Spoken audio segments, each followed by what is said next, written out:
Mr. Schmidt, our Zoominator.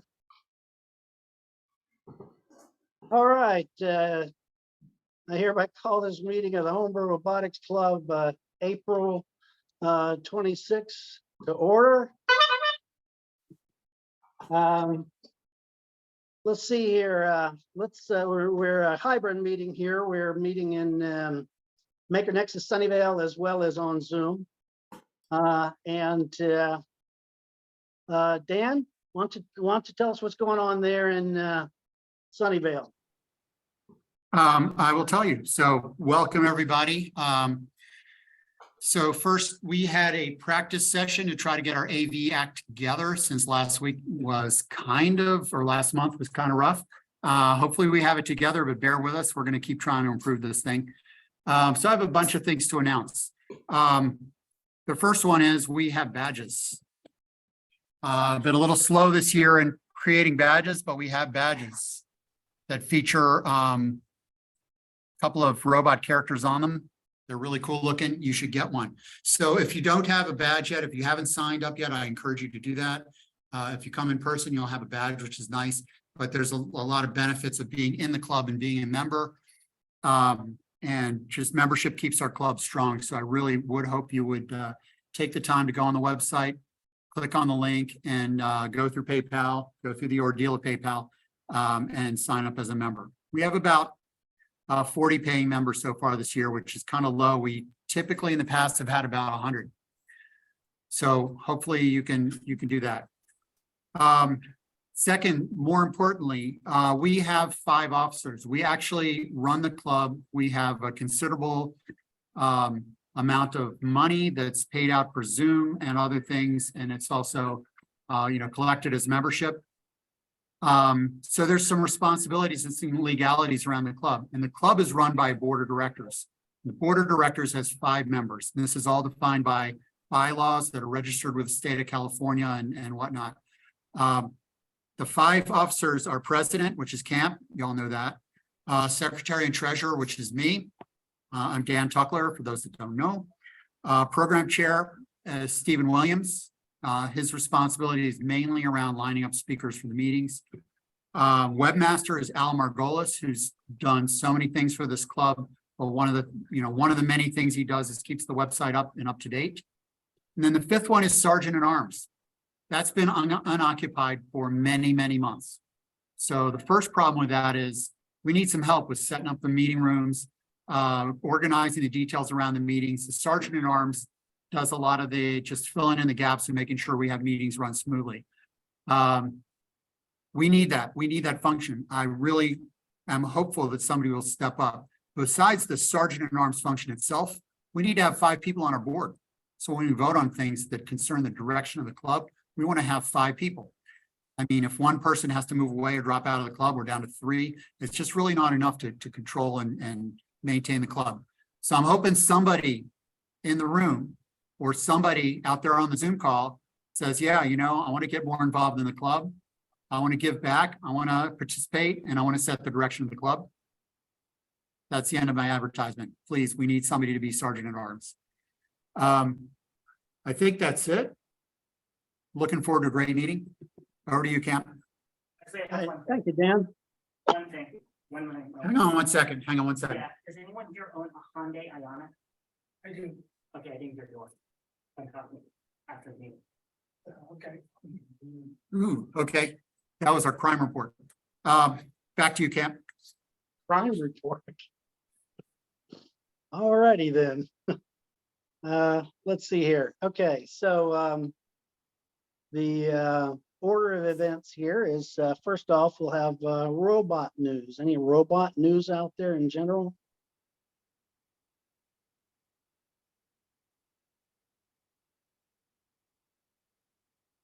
Well, I've got one, I guess.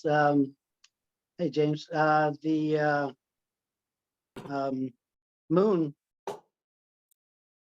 mission apparently crashed yesterday. It was a Japanese commercial venture, but they had an Arab rover on board. So I'm always monitoring these rovers, and these guys augured in like robotics. Space is hard. Any more robot news out there? Come on, somebody's got some robot news. Hey, Cam, Cam, yes, Alan, the first robotics FRC, First Robotics Championship was last weekend. The winning team lead seed was 1323. That's Madtown Robotics from Madeira in the Central Valley. Their number one pick ally was also a California team, 4414. I think their name is Riptide from Ventura. And once again, California teams were dominant in this worldwide competition, with at least 8 California teams being in the final 8 alliances. And 6 of the 8 final alliances had teams from had 1 or 2 California members on them. So when I worked for NASA sponsored a lot of these teams. The fella who was in charge of it was a guy named Mark Leon. He's passed away, but he always thought that if someone was going to write a book about First Robotics, the title would be How the West Was Won. And anyway, I think I remember my friend who no longer with us, but had a lot to bringing this organization. Started out when I started 25 years ago, it was around 200, 300 teams. It's almost 4,000 teams now in 26 countries. So it's grown quite a bit. And it's a pipe stream for engineers. I'm seeing kids who have gone through the program. I was working with one judge. She's a software engineer at Google. I see guys working for Uber, for Meta. Oops, shouldn't say that. Anyway, and so it's been very rewarding and Very good. successful. Yeah, I know you and Marco have done a lot in First. Marco Robotics. is incredible. He's a referee, he goes all over. Yeah. I saw him down at Fresno. I think he went Yeah. up to Sacramento. And I think he Yeah. was at Silicon Valley. He wasn't at Silicon Valley because he was at Robo Games. Yeah, and Seal and Tim, of course. Seal and yeah. Okay, what else in robot news? Come on, somebody's got some robot news out there, I'm sure. Does that I guess include AI and GPT? Yeah. And all that? Of course. Well, the agent GPT is making its way through the thing. I haven't tried it yet, but supposedly you set up an agent to get what you want done, and the agent keeps giving prompts until what is required is completed. I've yet to try it. Anybody else have tried that? What is it, Agent GPT, did you call it? GPT, yeah. Nobody, huh? Well, maybe if I can get a hold of it, I can be the first and let you know. Hey, you've got a verbal intelligence group meeting tomorrow evening, right, Thomas? You and Martin? Yep, Okay. online, 7 o'clock. Okay. All right. Everybody's on the mailing list, so that's where you get the links. All right, let's move on in. Go ahead. Hold on, I got my Luna. You got the camera here. We're gonna, you have to come up front. Okay. We aren't at that section yet. Yeah. Well, I was asking about different stuff, so yeah. Yeah, we're gonna do some. All right. Yeah, that's good for sure. What's going on? I have a show and tell item. We have a few people for show and tell when we get to that part.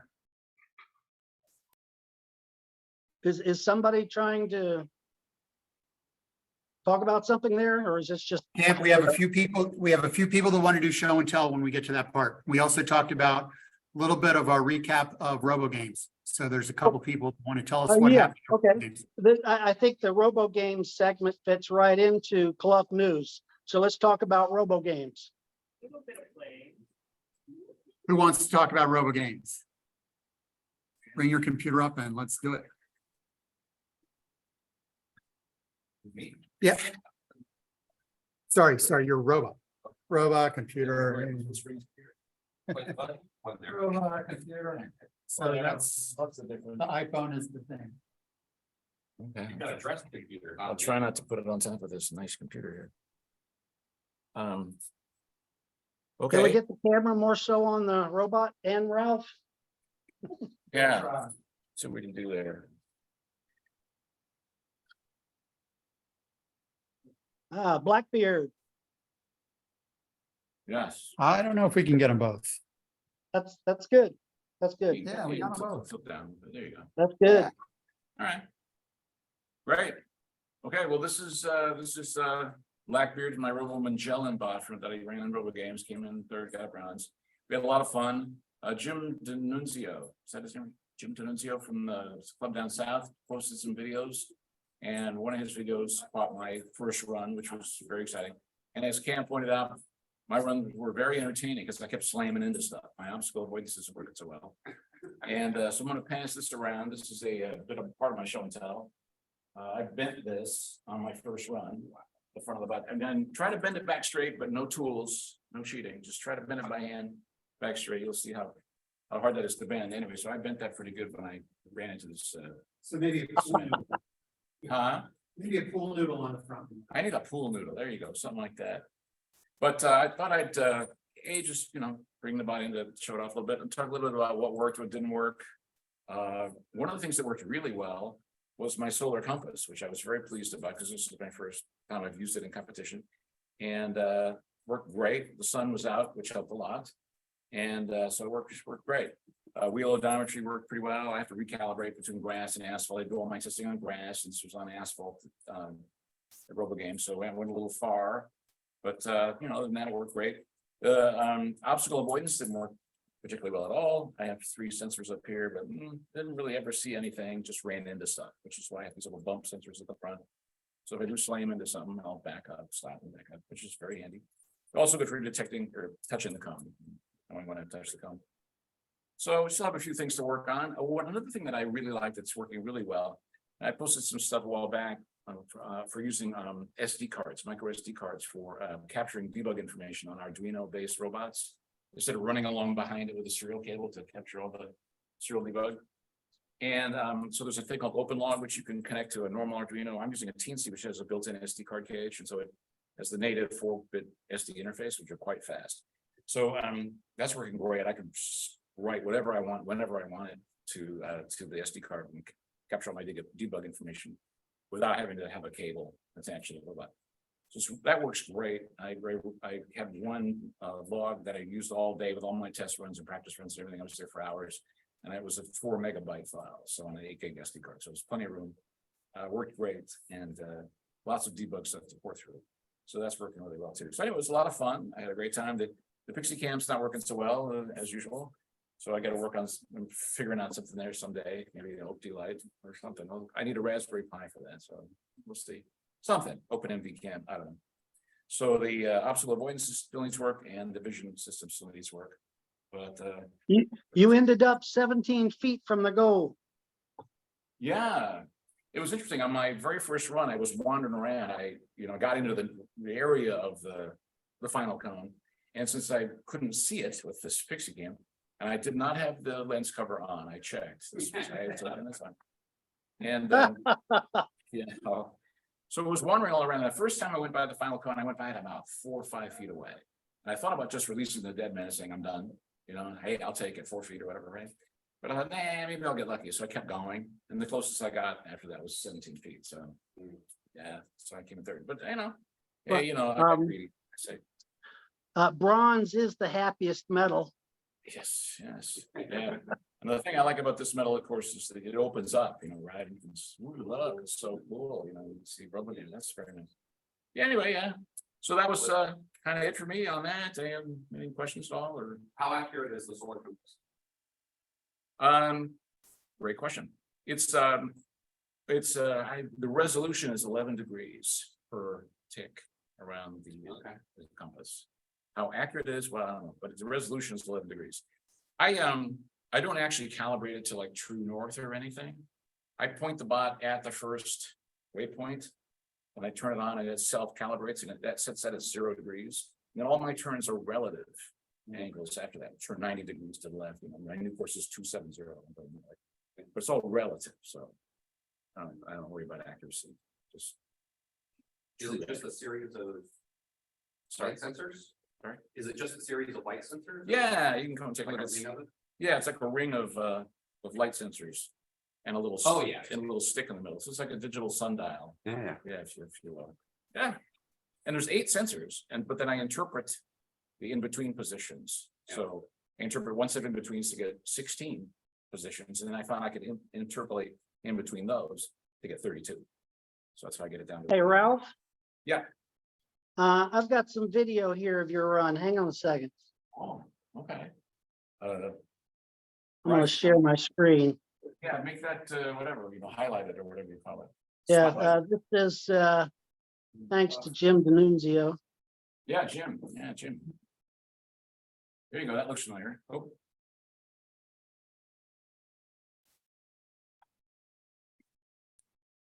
No, that's not me. There we go. That's me. There you go. I think this was my first run. That's what Jim caught. It's edited a little bit. But off I go. I'm going a little too fast. Yeah, the first one's the easy bonus cone. It's good for a 0.1 multiplier. Right. So anyway, I go in a little too fast on the asphalt because I don't test on asphalt. I do all my testing on grass.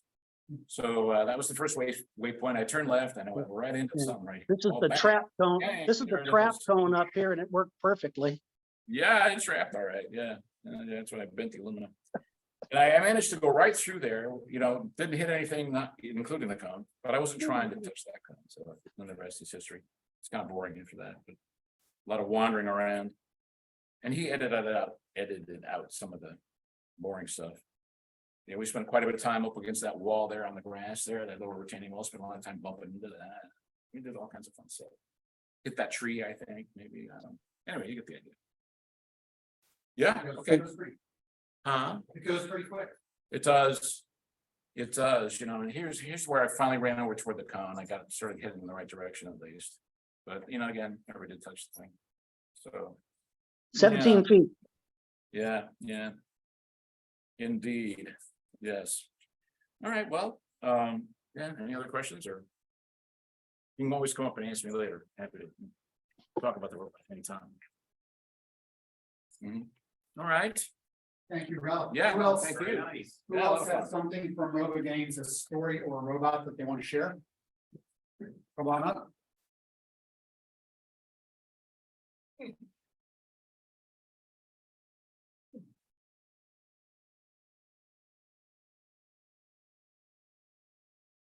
Hey, Chris. You can see what you look like on the side. This is the camera and the mic. I'm Chris Smagri. This is I made a walking robot, humanoid walking robot for Robo Games. So I started doing the CAD before December, and then I actually built the robot from December to April. This is actually the companion to the robot that I took to Robo Games. So this is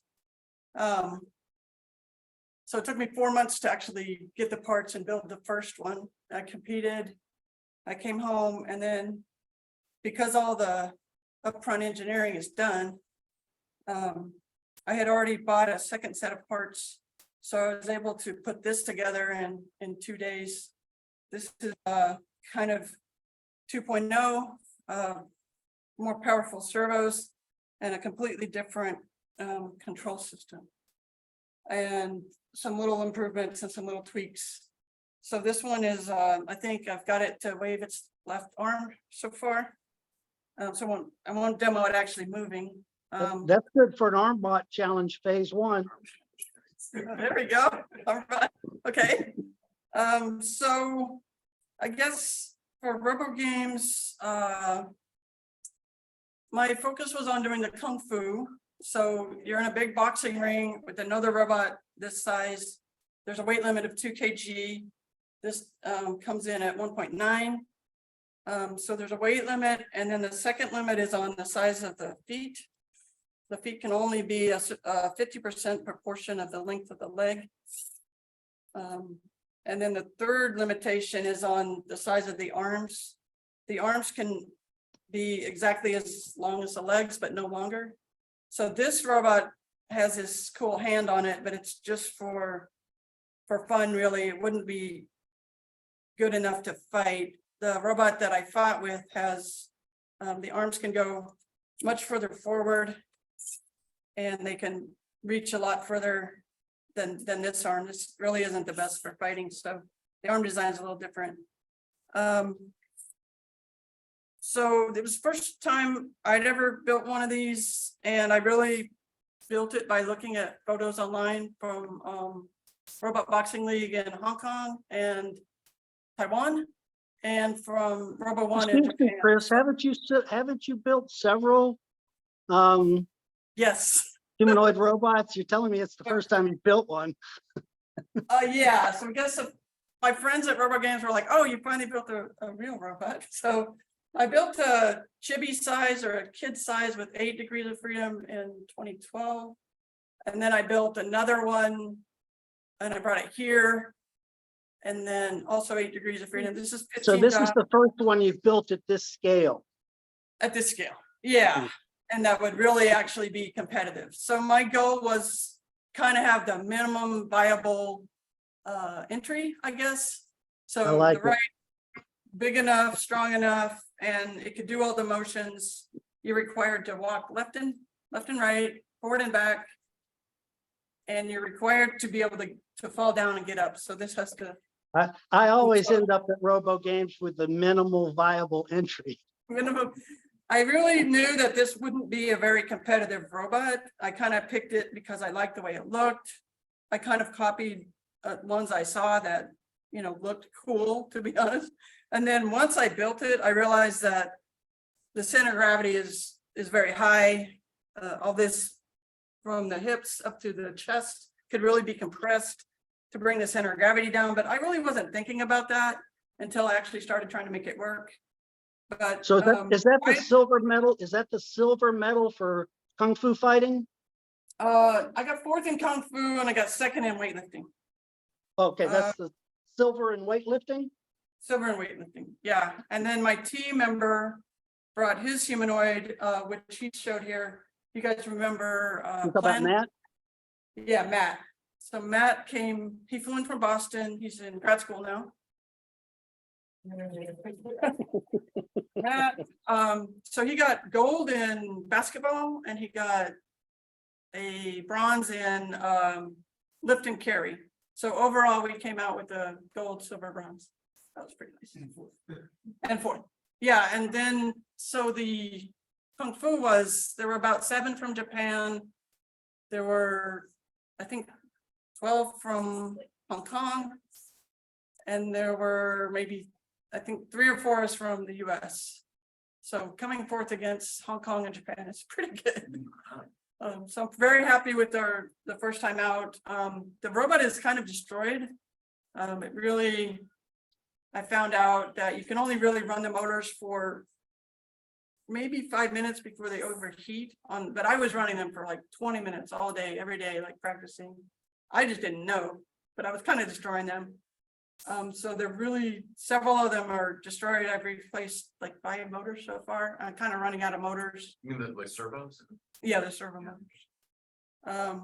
So that robot's in pieces right now. I don't know where I want to go with it next. If I want to, I'd like to have that one as a demo and to show and to kind of have my first robot, you know, up and functional, but I don't know I'll ever fight with that one again. I'm hoping to. Can you get this guy to move around? Only if I hook to the PC and I can just move. I only have his arm. So no demo, maybe next month, an actual motion demo. Yeah. Use pressure sensors in the feet.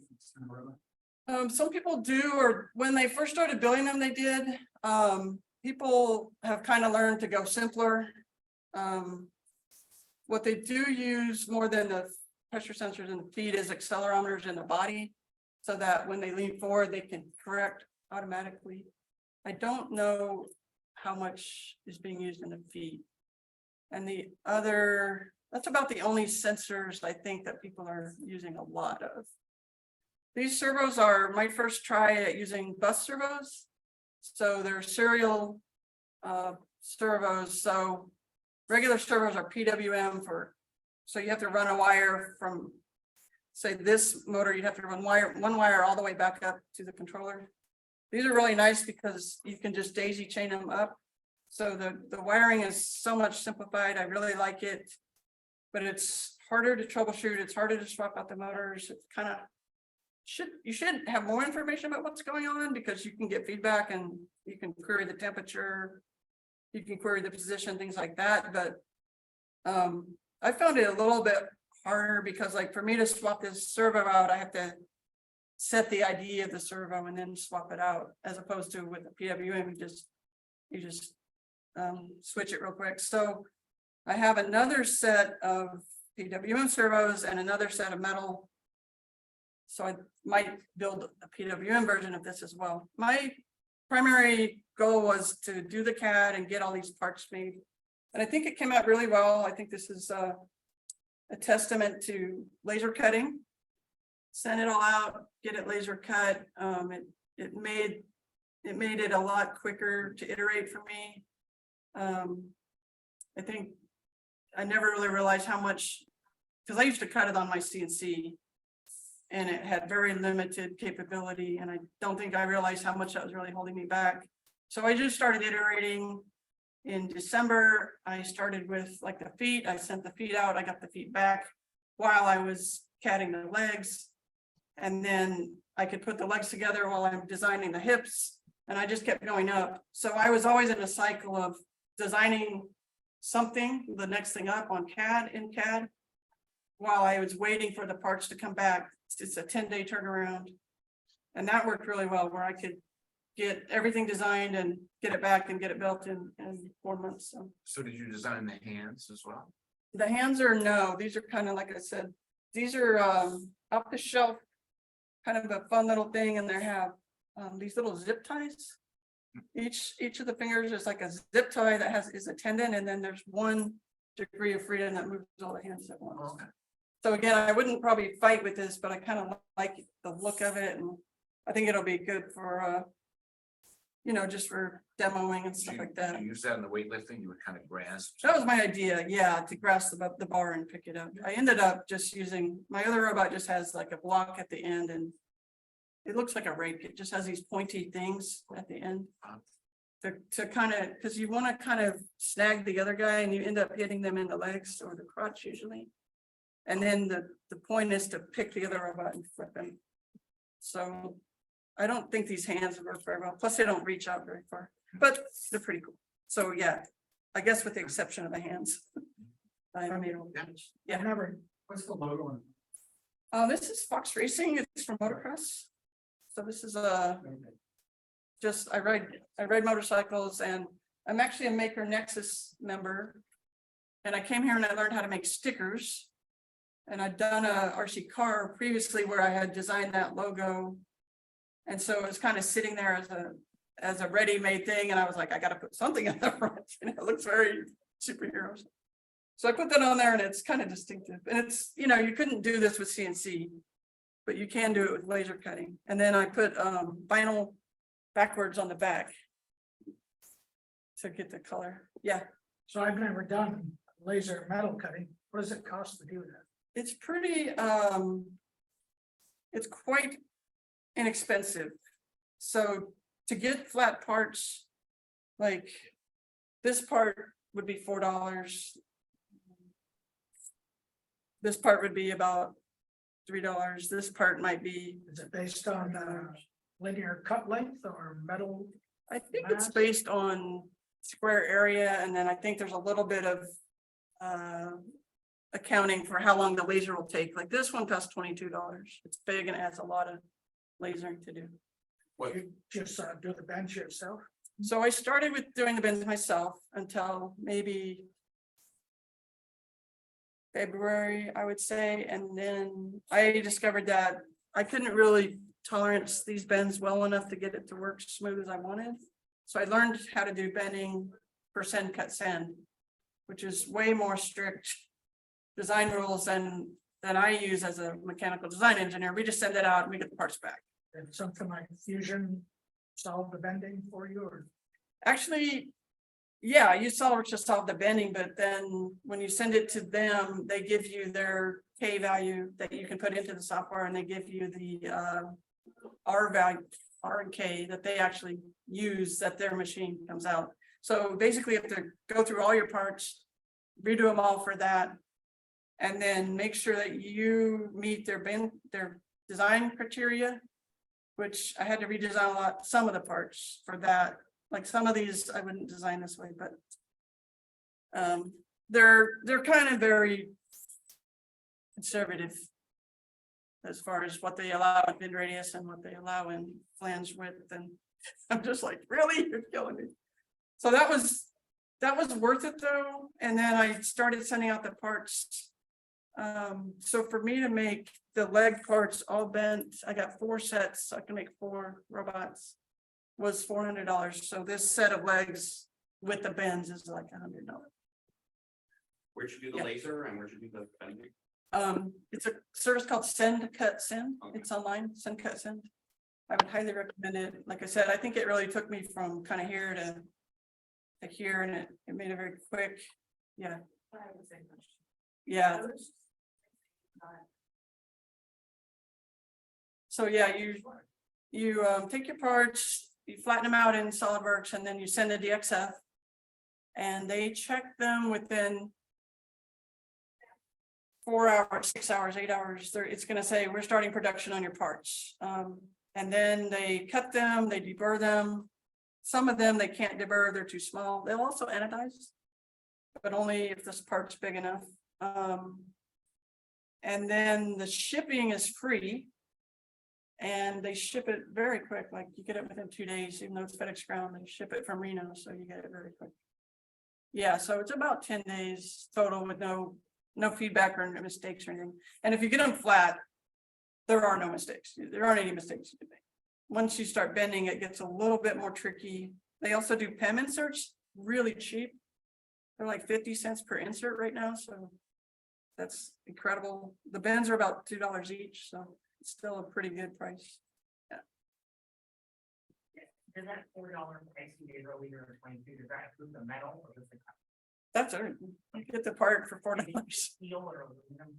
I used aluminum 5052 because it bends well. I used 60 thousandths.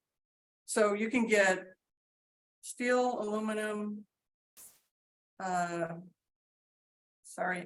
of course, they laser cut acrylic. I forget. I did some acrylic parts. I think that's the major stuff, but there's like 6 thicknesses of each of those. Yeah. All right. Thank you. Thank you, that's awesome. Thank you. What else Robo Games related? Who else has something Robo Games related story to tell? I've got Something. something. This is my Marco, minimal viable product. This is Buggy 3, and we got a bronze medal. And I think the coolest thing was Mike Ferguson's run at Robo Games. Again, thanks to Jim D'Annunzio. This is probably the best tabletop navigation I've ever seen. He's got a nodding LiDAR there. He's using I think STM board of some type. He uses ROS. It's a here he's telling it what phase to do with the accelerometer, so it puts it in a particular location. So here it's finding the block. Yeah, we can't see it, Cam. I'm sorry. Let me restart this. Hang on a second. Let me share my screen. Yeah.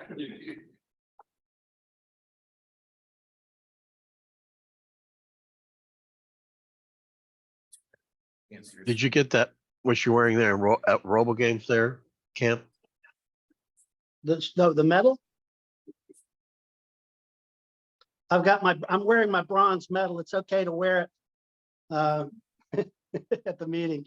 But this is Mike Ferguson's gold medal run. And he's put the specs on the mailing list before. I think he's using an STM board. And he's got a nodding LiDAR there. It's an LD06. Here, I think when he holds it in that position, he tells it wants to do phase 3. He's got another, I think he turns it horizontal and it does phase 2. But here it's going for the block. And you saw that LiDAR nod there. And that's Angel videoing. And yeah, that's a phase 3 run there. He moved the block into the shoebox.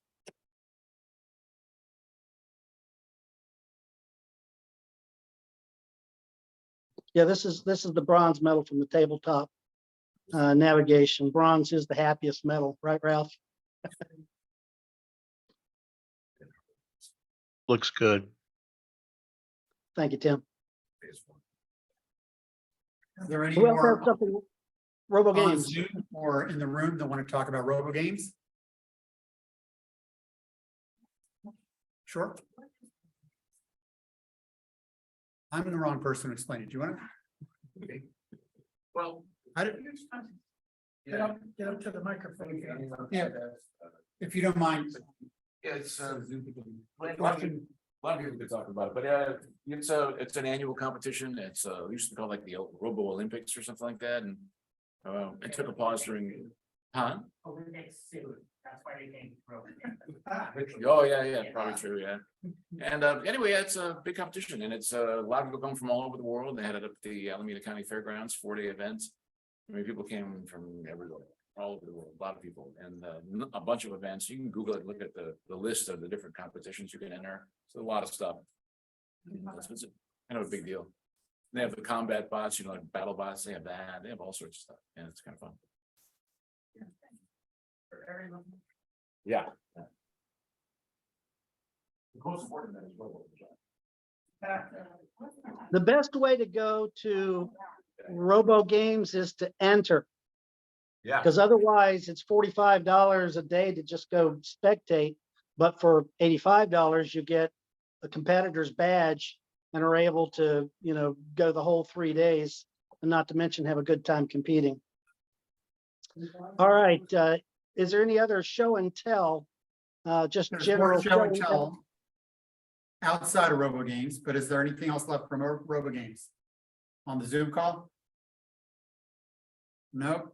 Stephen, you want to talk about what you? Well, I just show a reflection. I don't know if you guys noticed. I don't know if you guys noticed the crowdfunding campaign for Luna, but I finally got my Luna. So I don't know if anybody else has got one yet or looked at it. I recall there were some questions if they were ever going to deliver. Well, they did, and it works pretty well. Like, of course, I had it turned down, but apparently the battery died. I can plug it in and charge that. And I can show Animals, children, and robots, right? yeah, You never it's want meant to act for or demo animals, children, or robots. yeah. So it's basically meant as like a kid's robot or something to play around with, and it has its personality and it runs around. It has a pretty expressive face, and it it wants you to pet it, tap it and play around with it, and it's pretty expressive. And the design of it's kind of clever. It can rotate this part up and down. It can sort of go up on one paw, etc. So I'll charge it up and then it'll have some juice later. And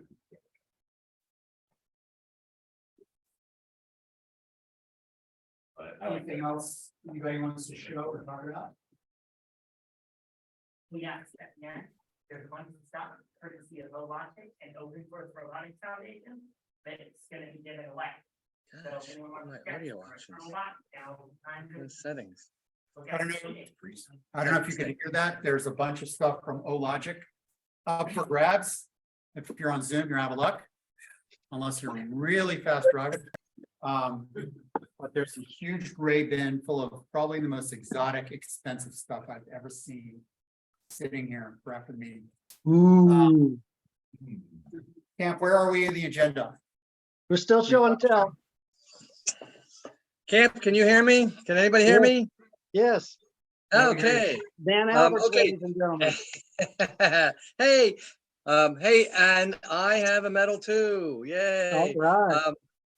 I just want to say that for next year in the humanoids, I spent a lot of time with David Calkins on the phone afterwards, before and all that.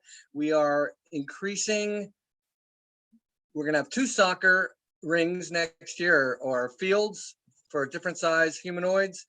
We're going to have 2 different staircases. So because people were complaining the staircase was too small, so we're building a bigger one. And of course, if you were there and you saw our new Kung Fu arena that we built, that's really the bee's knees. And that's about robo games. And for show and tell, I had spoken once before about replacing this AT Mega 128 2005 technology with something less primitive, as Scotty would say, and had shown a 3D image of the board. This is the first 2-piece board. It's an ST Micro board that you can buy for about $10. But the bottom line is underneath of it, and I'm going to pull it apart, which is always a problem, is the board that has the SD card and all of the connectors and the level shifters for servos, so it can handle 24 servos. And this is not, the holes happen to fit the robot that I have, but this could be used for anything that needs 24 servos, PWM style servos, if you want to build something. And I just wanted to show and tell it. I'm at the point now where I am moving my frame sequencer that I designed 15 years ago, and I'm now upgrading to something a little smarter onto this board. It has a ton of horsepower compared to the AT Mega, and it will be able to do dynamic motions instead of just canned frame sequencing. So that's what I have to demo. It's not, I mean, that's what I have to show and tell. It's not a demo yet. Hopefully next month I'll have a demo. Very nice, Dan Albert. Thank you very much. Thank you, thank you, thank you. Thank you, everybody. All right. What else for show and tell?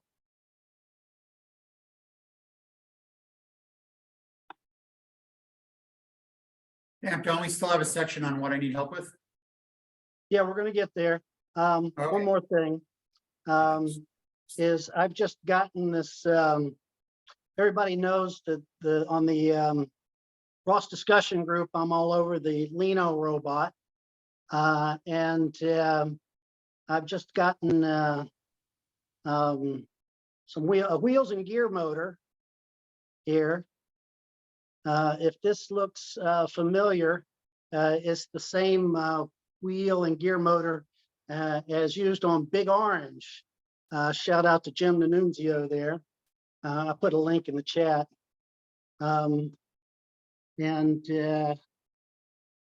So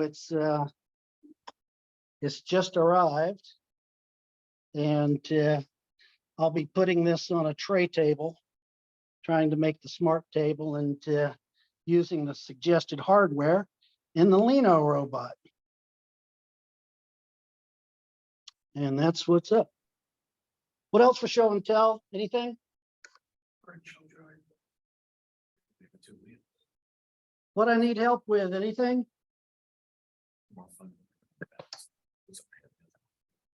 Don't get me started.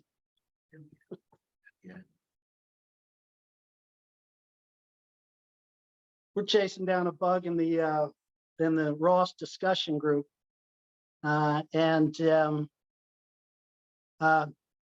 Mr. Mike, I'm running the gazebo on computer 1, and I'm looking at computer 2, and there's on the same Wi-Fi network, but I'm not seeing the same topics being published. But anyways, I'll put something together for the mailing list. Hey, there he is. Yeah, did you copy so, that? yeah, we can talk about it next Tuesday meeting. Sounds good. Anything else in what I need help with? This is your time to ask questions of problems that you're having building your homebrewed robot. We are a builders club after all. All right. Well, without any further ado, Yeah. So this is kind of a, You'll need to come out.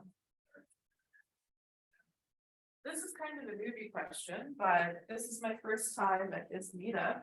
And I'm curious how you would recommend getting started. How much money do you have? Yeah. What interest in skill level do you got? Nothing. Yeah, I mean, I have an engineering degree. Also, I'll say that. I can code a little bit. I was in like high school robotics, but it's been a while. It's been a long time since then. So. I could offer that, the club offers a series of challenges for robots of different sizes and capabilities. And they are just motivational. For instance, build a table, what we call a table bot. That's the challenge phase 1 is just to get your robot to go from one end of the table to the back to the other and then back again without falling off. You know, then there's a level 2 that adds more to it, a level 3. There's the infamous level 4 where your robot falls off the table, yet survives. You know, there's a floor bot, there's there are robot arm challenges. And they're designed to just motivate you to build every month, make a little more to it, and use the email list and these meetings to just ask. I mean, everybody just falls over each other to help people out. So, and including supplying you with boxes of junk. So I really hate what I'm about to say. But Camp wrote a book. It's actually pretty good. And I hate to say, Thank you. cover yours, Camp. I don't want to feed you. Thank you. But the book came out like a month ago. It's available on Amazon, and it actually walks you through, building on levels, and maybe it inspires you to go a different direction or inspires you to just follow what he's done. Mhm. But that's kind of a good starting point, I think. Oh, how do I get? Good book. I'll post a link in the chat Thank you. and I'll pay you later, Go on Dan. Amazon and Google Camp TV. It's on the mailing list. Thanks. Yeah, but if you look, look at the challenges, you might find one that. Yeah, if anything, I think and please feel free to disagree, but starting place is probably an Arduino. Use the Arduino to actuate a motor, and then sense a switch or some kind of sensor and have it react, and that would be the basis of your robot. Hang on a sec. I need to get a link to my book here, Homebrewed Robots. I would agree. Yeah, start with an Arduino and or Raspberry Pi too. Though Arduino is certainly simpler. Or Raspberry Pi Pico. Yeah. All right, are we ready for our main speaker, Camp? Yeah, hang on a sec. Even simpler, discrete electronics. There we go. I put a link in the chat. Dan, do you want to, Stephen, do you want to introduce Christoph? Yep, I'm up here to do that. So we have Christoph Kohstall, is that correct? Yeah. Who has an amazing robot. He's put in several years of some amazing work. Was able to see it firsthand. And so he's going to take us through what he's built and why and how, and we're all going to be much more educated afterwards, right? We're gonna shoot ourselves. Put this right where it was before. Second. Thank you for the introduction. Thanks for having me tonight. My name is Christoph. I built an intelligent humanoid robot, and I'm here to share anything you'd like to hear about it. All the nitty-gritty details. Just ask questions as we go along. Does it walk? It does not. It balances, and we're going to look at it, and we can talk about more about next steps to get it to work. It's not that far. Yeah, join the club. I have one too, and getting it to walk is really tough.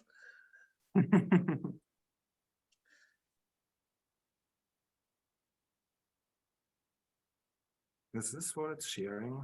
The bank account? Depends on your approach, I guess. Just trying to get the screen share here going.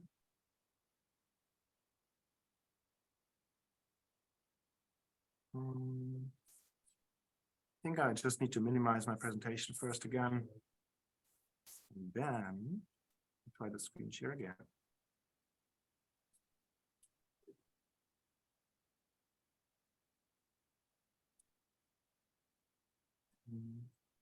Promise, there's somebody in the waiting room. If you have a second.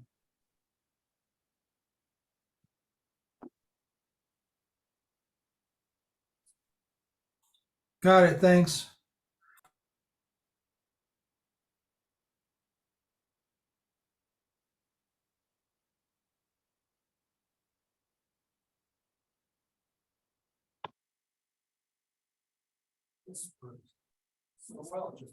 It did work perfect, right? But it even shows that I'm sharing, but it doesn't show anything. Sharing the screen on the window. Yeah, I try the other one now. Let me fill the two different desktops that I'm having here.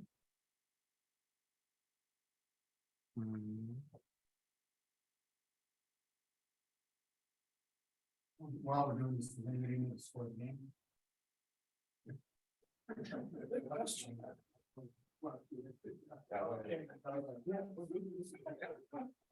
Time for a game. 47 to 50 cadence. Barely done the same.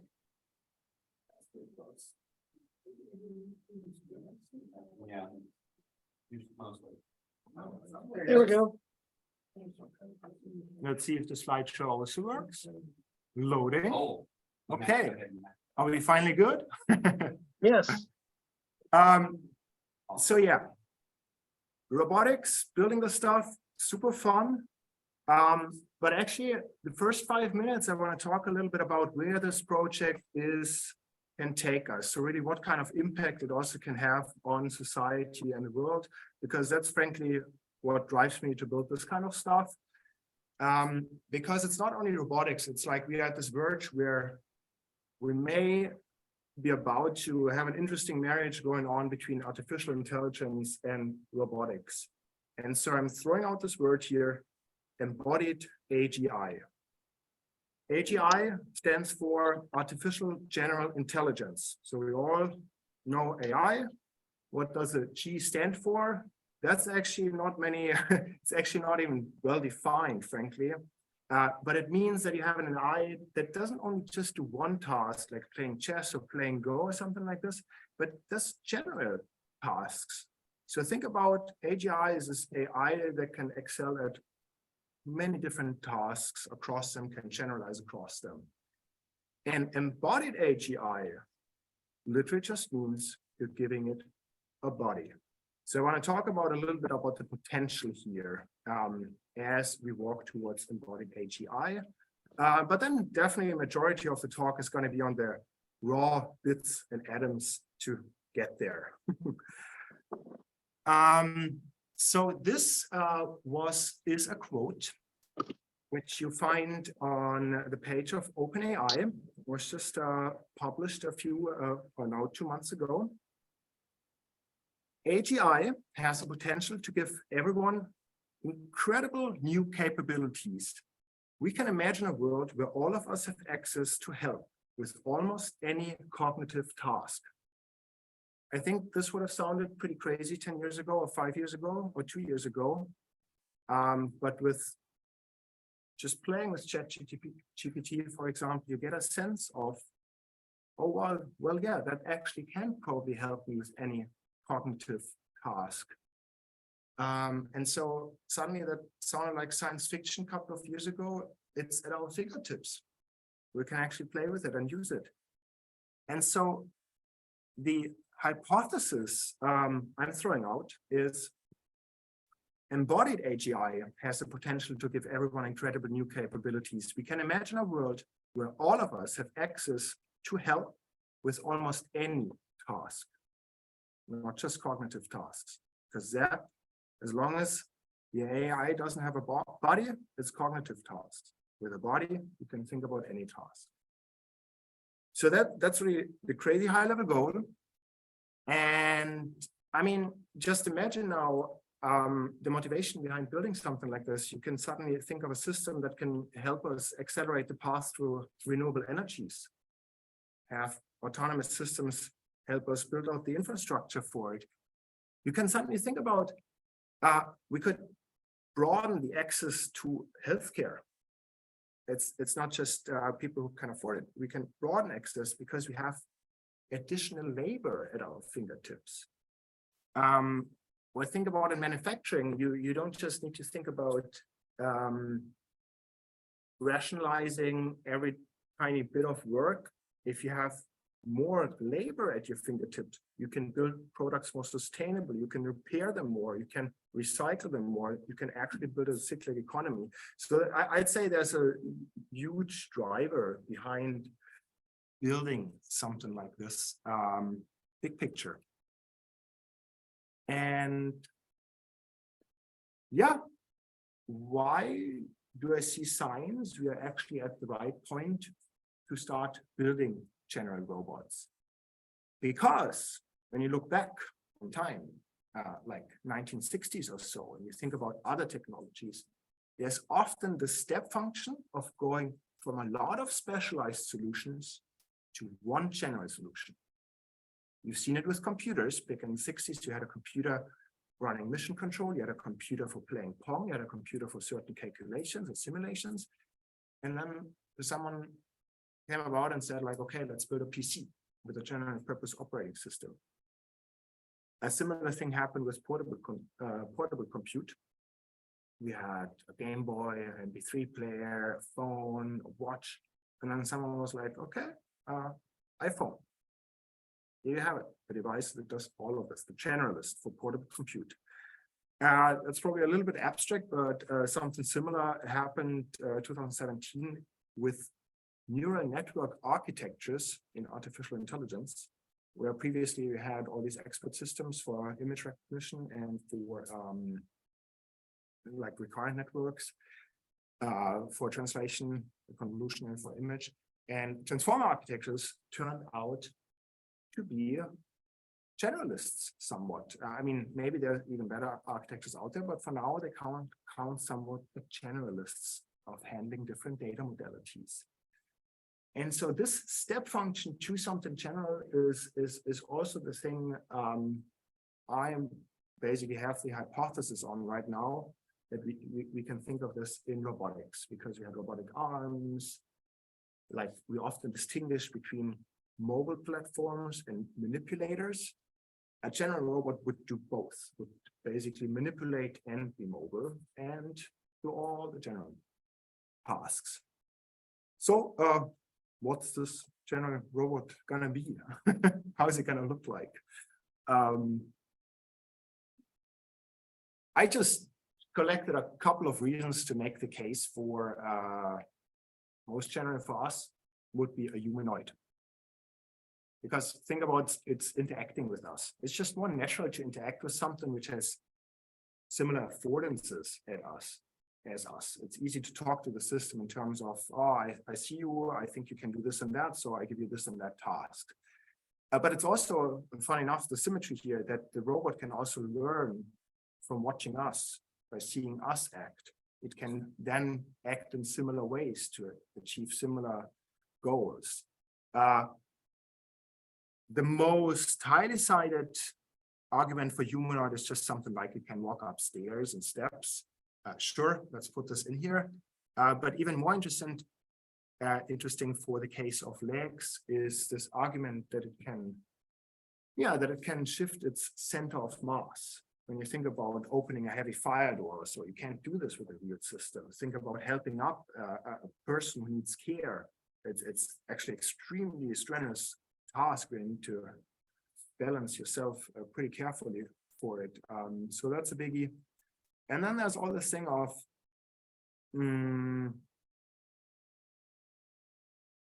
like the economy of scale, just building one form factor for it all gives you huge economy of scales. Like the fact that we're all using the same smartphone, pretty much, to do all the tasks, that allows it for it to be so cheap and to be so universal. So that's just why, because this is often what people ask. So, okay, you're proposing a general robot, but why is it a humanoid? So that's why I just wanted upfront to give a couple of reasons for that. So thanks for bearing with me. That was all probably a bit abstract and stuff. We're gonna get super right into it in a second, but I wanted to give kind of the room to questions at this point, probably, if there are questions about this high level part. Yeah.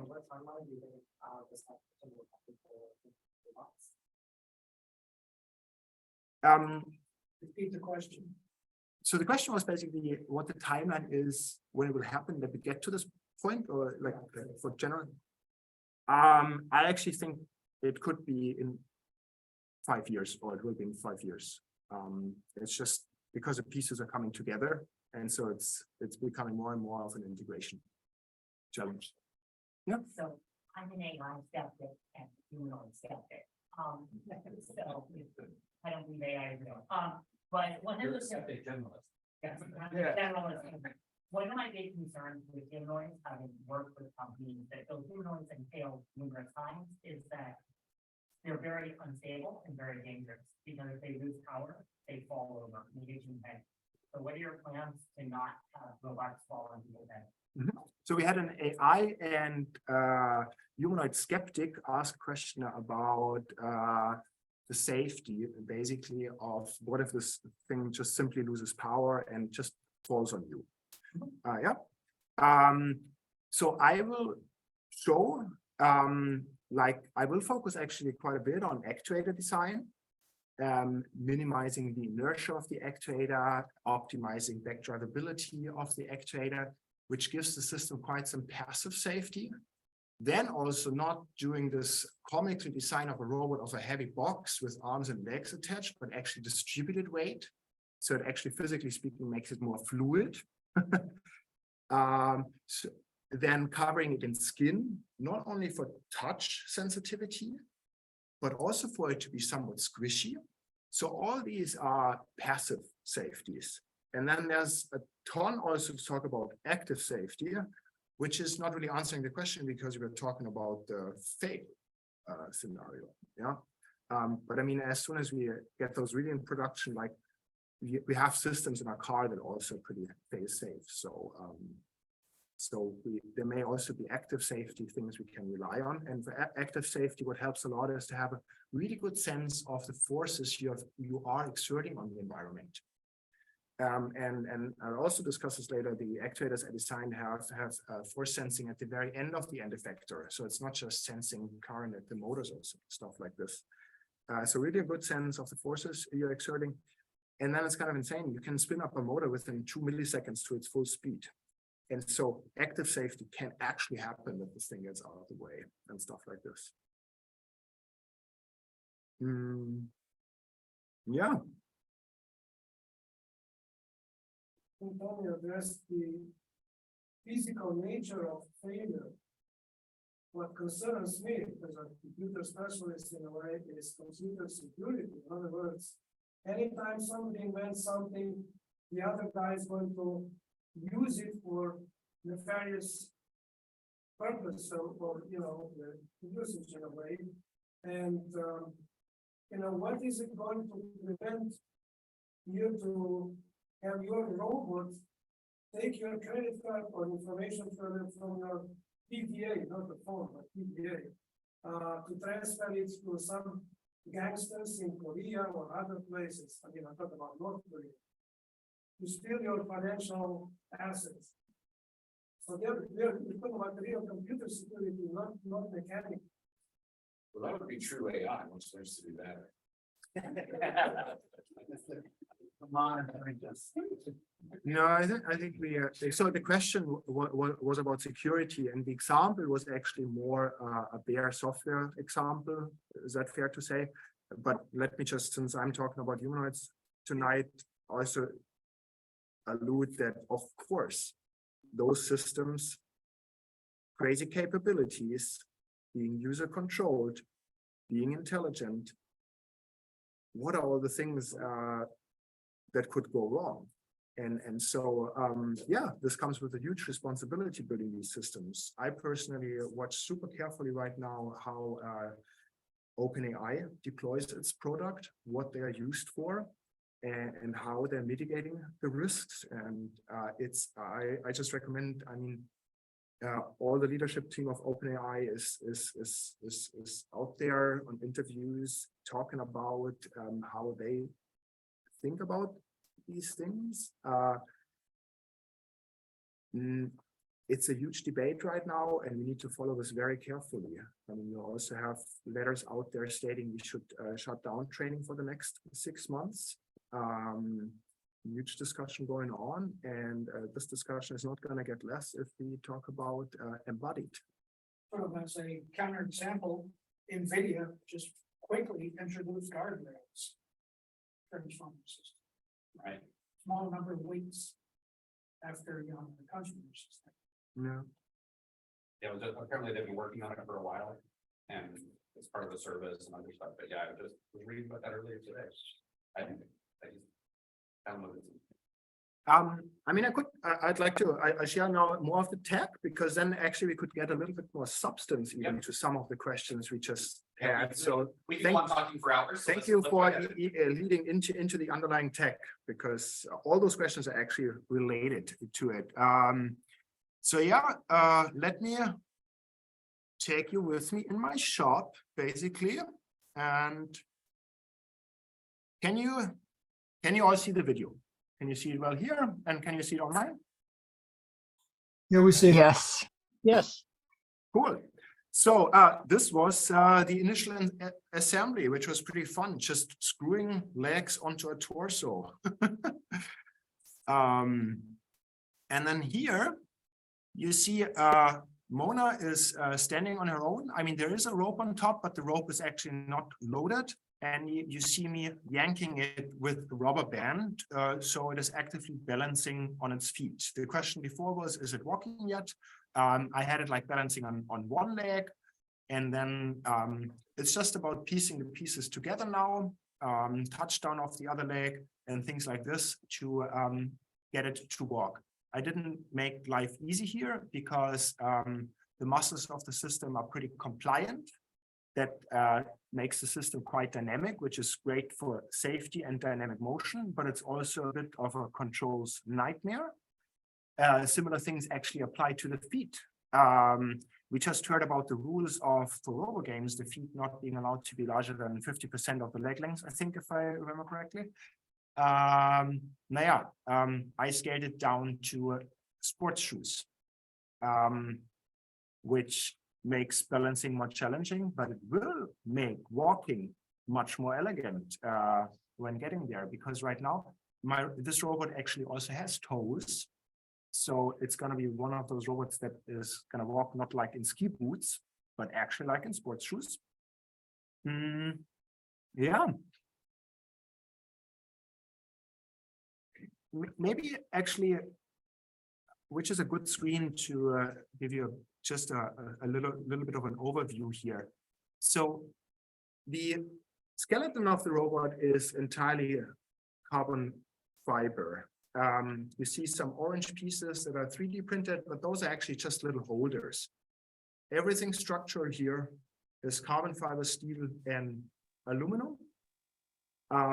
Christoph, yeah. Christoph, I assume that you catted this up first, right? Yeah, well, it's an iterative process. It's a lot of hand work by hand also. All carbon fiber is built by hand. So it turns out, yes, you cat it up, but then every piece has some different tolerances because you built it by hand in carbon fiber. And then you actually need to make, when you build the physics model for it, you have to measure it again and use the new parameters for your physics engine. I'm using Mojoko for the physics engine. But yeah, it's catted up and it also has a digital twin in Machoco.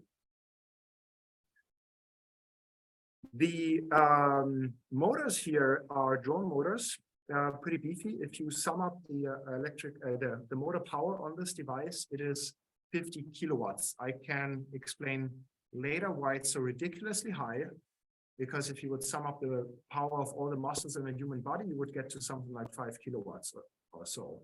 But you need much more electric motor power to be able to get to muscle torque and muscle speed performance.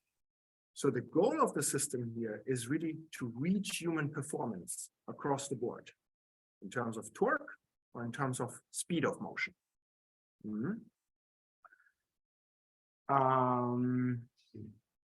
Yeah, I'm a bit of a humanoid skeptic a little bit. I have a small humanoid body, like it's all, it just wants to fall over all the time. So, you know, it's a tough problem to solve.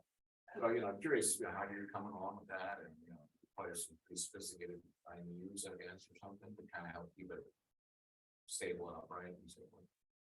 Yeah, I mean, I built a drone before. That was the first drone that actually did inertial navigation only for its navigation. So I became quite an IMU nerd. And so, but you just take the $5 IMU 6050 MPU 6050, and you just use tons of algorithms to get the heading right and calibrate them. Yeah. So it only has one IMU, the robot. Then this one. Yeah.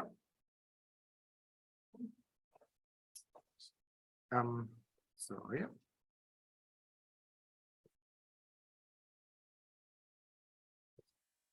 So here you see it doing push-ups. Just a note, this is just at 50% of the power. So that gives you a sense of it actually has human, or probably even a little bit superhuman performance by easily doing a push-up. Here, the robot is entirely controlled in virtual reality, in VR. So before you saw that I have basically a tracker on my chest, and it moves the body accordingly and the hands accordingly, and then also built a glove, and so you can use it to pick up stuff, and it's nicely coordinated. You can toss it off. So this here does relate quite a bit to the safety question, because here I give it my hand and I shake it a bit, and that here is where back drivability and compliance is extremely important. So it's not just like a crazy CNC machine that just moves from A to B, no matter what, but it actually has low inertia, is compliant and back drivable.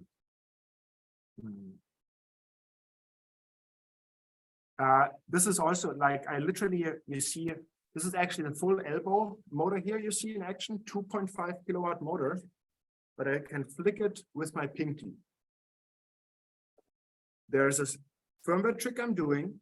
This is active safety now, because what's actively happening here is that the motor uses power to take out its own inertia. So it kind of detects external motion and just corrects for its own inertia. And so it kind of simulates being like a low inertia human muscle in a way. How do you sense the touch there? With a force sensor at the very end of the end effector. Okay. But then it also what's the weight of the robot? The weight of the robot is only 50 kilograms. Does that include the battery? That includes the battery, that includes the brain, that is completely all self-contained, everything. Yeah.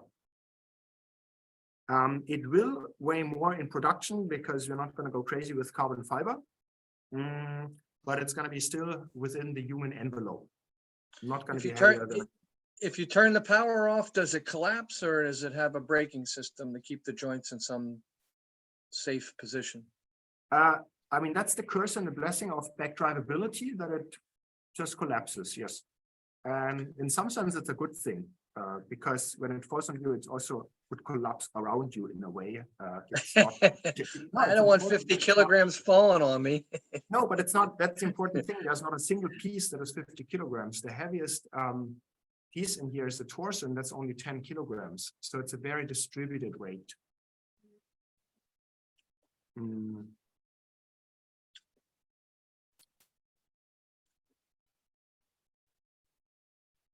Easy to control, right, for a 4-year-old. So here you see the vision system in action. And you also start seeing the intelligence here now, because here I actually was just voice controlling the robot and told the robot, hey, point at my left hand. That was the command in language. And so you could think that's definitely something we could solve with traditional robotics, because my left hand pointed, you can code up those skills. But what's actually happening here is that a large language model is used to take in the user command. The large language model also is told the impersonation of the robot. So I'm a robot, I can point at stuff, I can do these and that things, I have these and these dimensions, lots of things about yourself. So the language model understands who it is. And I write from the vision system of the robot, I write into the language prompt what the robot is seeing. So I write into the prompt for GPT, I can see a user, I can see the left hand of the user, I can see the right hand of the user. So the robot understands its context and can then act accordingly, because then the language model can output, okay, the right action to do is here is to point, and the right object to point to is the left hand of the user. That's a pretty complicated way to solve such a simple task. However, that might be the way how you can solve also extremely complicated tasks that you could never touch before with robotics, because suddenly you have the power of a language model to reason through which action sequence you need to get a certain task done. So I'm curious about the breakdown between just parsing and understanding intent and solving physics.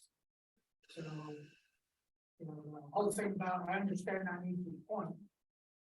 Is there an API that then takes a point request and does conventional algorithms to figure out how to point? Okay. Yeah, sorry, not I'm saying a beautiful question, because I don't think anyone has figured out the right API layer yet between the language model and then lower level robotic skill.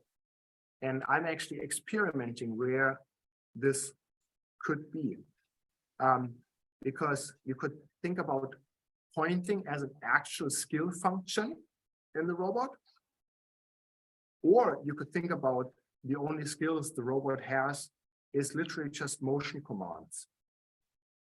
And so you can leave it up to the language model to decide where to move if the intent is to point. And these things actually do work. So my experimentation station is actually a smaller 6-degree of freedom robot arm. And there I asked the language model to output extremely low level just motion commands. But a command like, hey, do a grid search about where the object is, literally gives me an output of a zigzag motion command. So language models do have a good understanding what kind of motions it takes to accomplish a certain task. So you would incorporate learning like you are in your harness teaching you how to pick up a cup. It's recording all the movement, sensor feedback, and create your own language model at whatever level you want to create that partition where you want. You understand what I'm saying? So you're not just picking up GPT or whatever it is and using that. You're going to make your own large language model that understands your robot's capability. Well, if you ask me what I will do and want to do, it goes even further. So you guys know Dolly. suddenly computers can draw pictures. This is also a generative AI model, but it's not producing text, it is producing images. So let's just, in quotes, train an AI model that actually outputs trajectories. And I'm not just talking about simple waypoint trajectories. It could be embeddings of trajectories that encode forces that need to be exerted. Like when you give a fist bump to someone, it's a trajectory based on other sensor readings, things like this. So yeah, building generative models that go beyond just language or images, but also actually generate robotic actions. That would be pretty cool. Palm E is still outputting language. Yeah, but Palm E does not, they don't have to do the hack I described, where I write into the language prompt which objects the robot sees. Palm E actually uses a visual transformer, which is pre-trained, both pre-trained or not pre-trained, and then embeds it on the token level within the language prompt. Yeah, and I want to get my hands on models like this as soon as possible. So, in the Palm E paper, for the actual Palm E, is that kind of like a GPT-4, but in some of the papers that are from Google Research, you can search for, I think, Word is the big one. But What do you want? There's it's Keith Lawrence. Keith Lawrence is the person. Okay. But in that work, I believe there is a model what you're discussing where it's embedding robot trajectories instead of just images and robot trajectories. There's a working on some Socratic models, is what we call it, where they talk, where different like video text and robot text and whatever models talk to each other. But there's some work here with like these model stuff inside of it. You want to send me the reference? Yeah, I'll tell you. Wonderful. Well, you can put it into the chat. Okay. I'll tell you, the guy's name is Keith, like standard here, and Lawrence, like the city. Okay.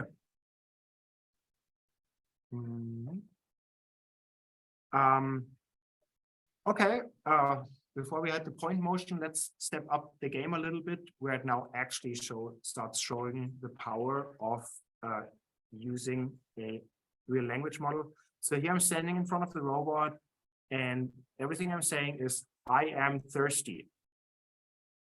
And the robot knows what kind of actions it can do.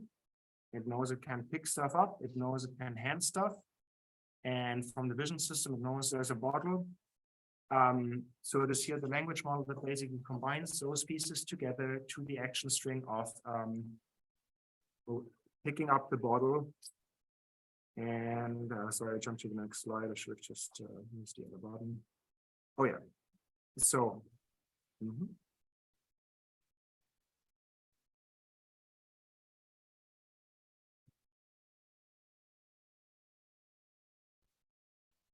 You don't hear the audio, but all I'm saying is thank you.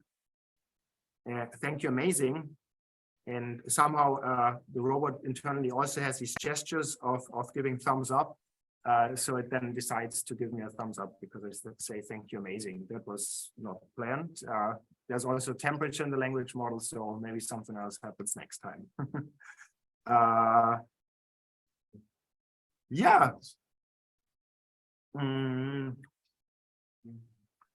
There was a little overview, just giving you some nitty-gritty details here.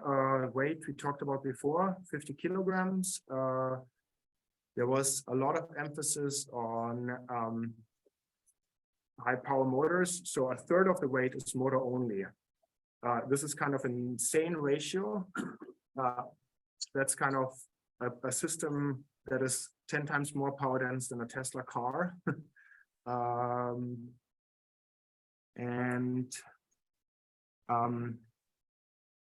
For those who are interested in the details of why the system needs to be so crazily highly powered, the devil is in the detail of muscle performance versus motor performance. When you look at human muscles, you see the maximum speed can be extremely fast, and the maximum torque at low speed can be extremely high.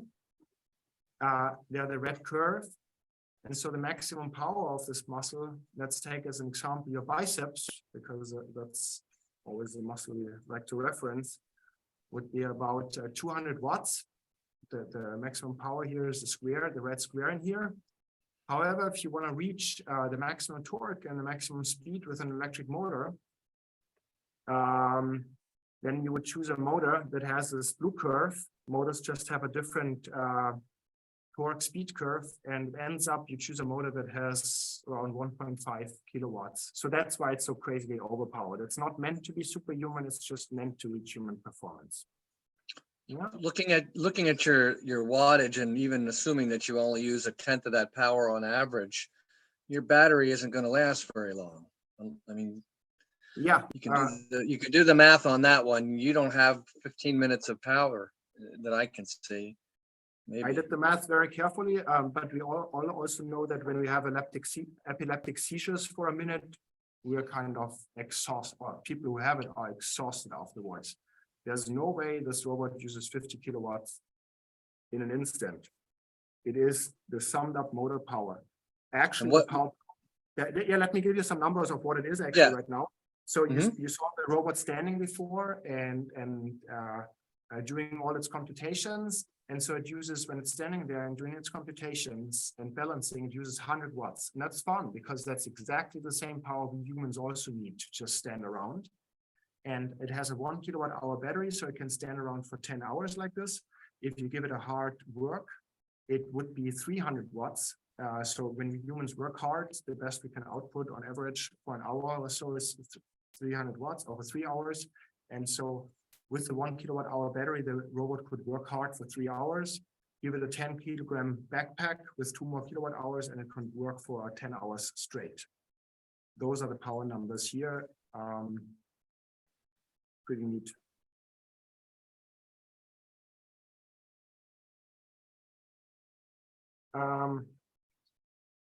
Yeah, so let's leave the hobby direction and think about the system actually be out there doing useful stuff for us.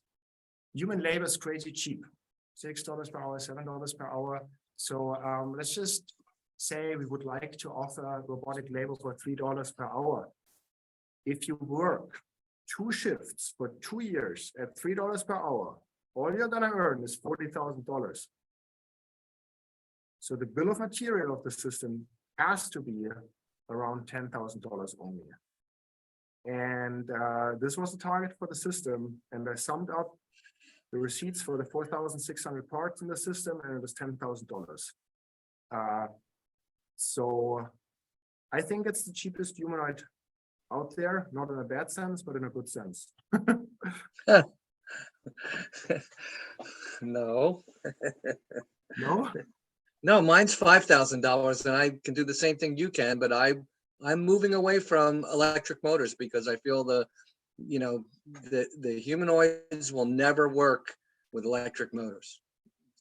They're just too heavy. Unless they design electric motors that are lightweight and they take the aluminum out and the copper out of the motor and build motors on PC boards that can produce the same torque that you can get out of an existing motor. But for a motor to stay still in a gearbox, it has to spin in one direction and spin in the other, or else it has to hold a magnetic field to hold it together. And I'm not as optimistic as you are, having done the same thing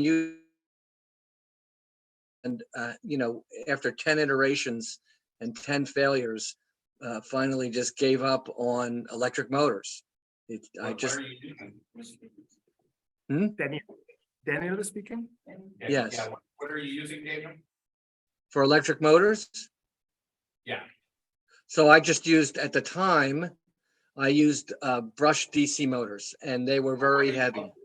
Well, I wouldn't use those today. Now I'm using quasi direct drive motors, which are also heavy.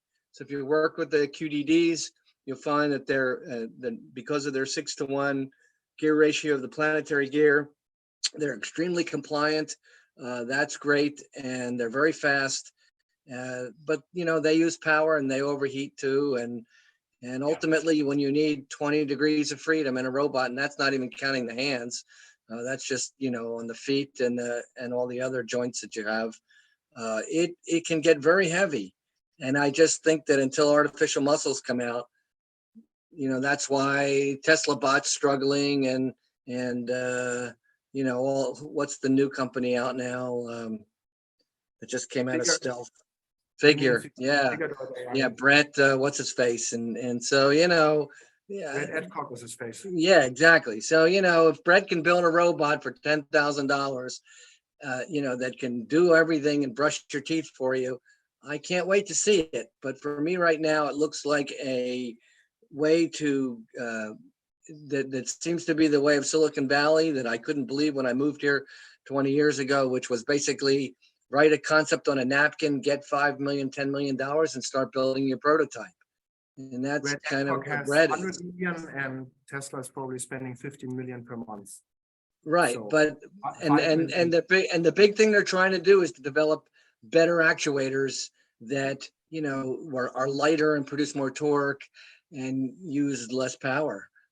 Because they know their energy, you know, is kind of limited, and to get more energy, you got to add more weight, and when you add more weight, you got to carry it around, and you're gonna, you know, when I built my 5-foot robot or 6 foot or however big it is, it was the biggest mistake of my life. I should have built a 3.5-foot robot because as you scale larger, the mechanism becomes more sloppy and harder to control, and it's, you know, it's a nightmare, as you said. I think you're doing a wonderful job, Christoph. Don't get me wrong. I think the robot you're building is going to give you a great deal of telemetry. And like you said, get that middle ground between the AI and the motor control, and you've got something. Forget about, you know, there's a lot of great engineers out there building platforms, but nobody has put together what you say, that you hit the nail right on the head, is that control to the motors piece of the puzzle is missing. And you develop that and you've got a really good piece of the puzzle done. So yes, and I mean, I look at your work there and I'm amazed. It's a work of art. It really is.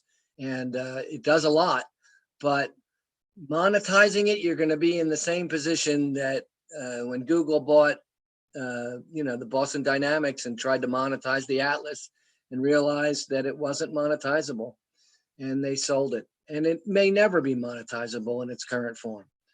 It's heavy. I've had my robot actuators just blip and knock me on my butt.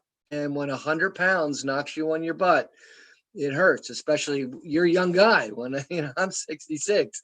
And I was about 64 when I was a young man, and when it knocked me on my butt, and I got to tell you, it hurt, and it hurt for like a day or two. It's powerful, and all that power, like you said, more than a car, all in a second can hurt you. So that's why I think, you know, maybe electrostatic actuators or some chemical based actuator, soft robotics is going to solve the problem. I just don't think cables and gears are going to do it. Let's let Daniel, can we let the speaker speak a little too? Yes, I'm sorry. I just wanted to throw mine in there. Well, actually, that's not the speaker. Steven, yeah. Well, Christoph, what I was gonna say is. Thanks, Daniel. Let's actually talk more, please. Yeah. Yes, I would love to connect with you and take it offline. We will.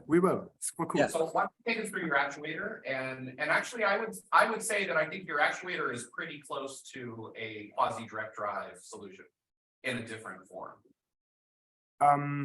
Yeah. So I think your actuator is pretty interesting. So if you want to look like your main actuator, your main linear actuator, do you want to take us through that?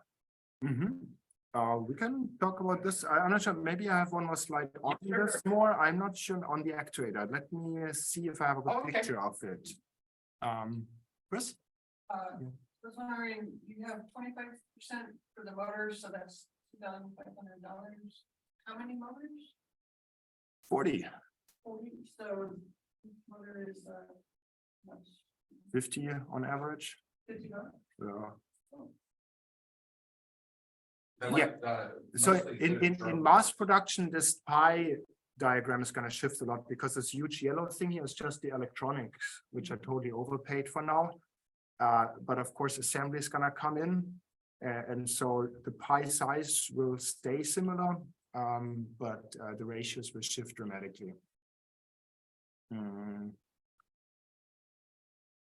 What's the difference between muscle and motor? Is there? Oh yeah, muscle is basically all the mechanics you need to. It's a gear. Think about the transmission in a way. So getting from the pure rotation of the motor to the actual motion of the limb. So it's the gears, the gearbox. There are no gears. Tables and pulleys. Yeah. Pretty much. Yeah.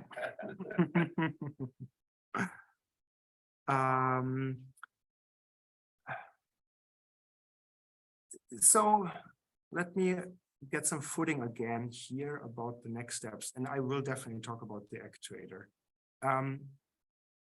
So a little bit achievements to date is, I think, still the bill of material, being able to build something like this for $10,000 and actually using large language models for reasoning. These are kind of two big accomplishments, I'd say, which have to be refined going forward like crazy. But those are two important milestones.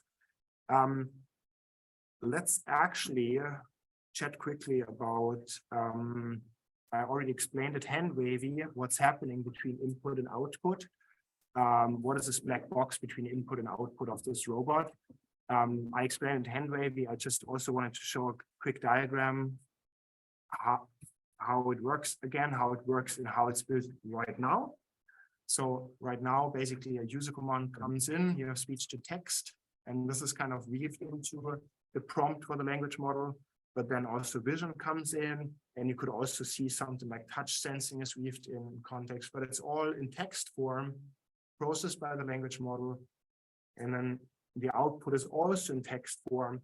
And actually the text form includes a decision on whether the robot is going to speak or whether the robot is going to act. So if you just ask it a question about the weather, actually that's not a good question because but if you ask it about how much do you weigh, it's just going to say back 50 kilograms. If you ask it to do something, it decides to do the action. But you see, these are two critical bottlenecks right now, this conversion to language. And that's going forward. What's going to be super exciting to solve is to have multimodal on the input, like GPT-4 and Palm-E already tokenize images as part of the input. But also, let's think about Holy Grail and robotics, also feeling touch, these kinds of modalities. Let's also tokenize those. Let's also make this part of the context for the foundation model. Yeah. And then on the output, not just have text, but actually have skills, trajectories, things like this. I think all that's great. And I think it's also interesting how you solve your motion planning and actual controlling the motors. Like I think you mentioned that you're also using some type of neural net for that. I mean, that was just funsies because I'm a physicist. I never took this class on inverse kinematics in robotics. So I was kind of too lazy to solve the inverse kinematics for the robot. So what I did was just write up a quick learning script using TensorFlow and hooking it up to a simulator, and then just have the robot have a spasm with all different muscle positions. And in simulation, it's easy to read off the position of the end effector. And then this generated a bunch of training data for a neural network that could then learn the kinematics of basically what is the position of the end effector based on the muscle positions, but also the inverse kinematics. And it's actually right now what you saw, it is actually using a neural network to do that. In the future, you could think about this neural network is also just somehow incorporated in the output of the trajectories. Yeah. Did you choose a particular network or particular approach for that? super trivial TensorFlow, like everything connected to everything, because it's not high dimensional. I mean, you're literally talking about like the leg is 7 degrees of freedom. Right. So hidden layer of 64 neurons. So And that's it. That's all you need. yeah. 2 hidden layers and yeah. And then I used a 10H function, not sigmoid, just because continuous functions I think are nicer to approximate continuous functions like these sinusoidal things. Yes. These are details, but Okay. yeah.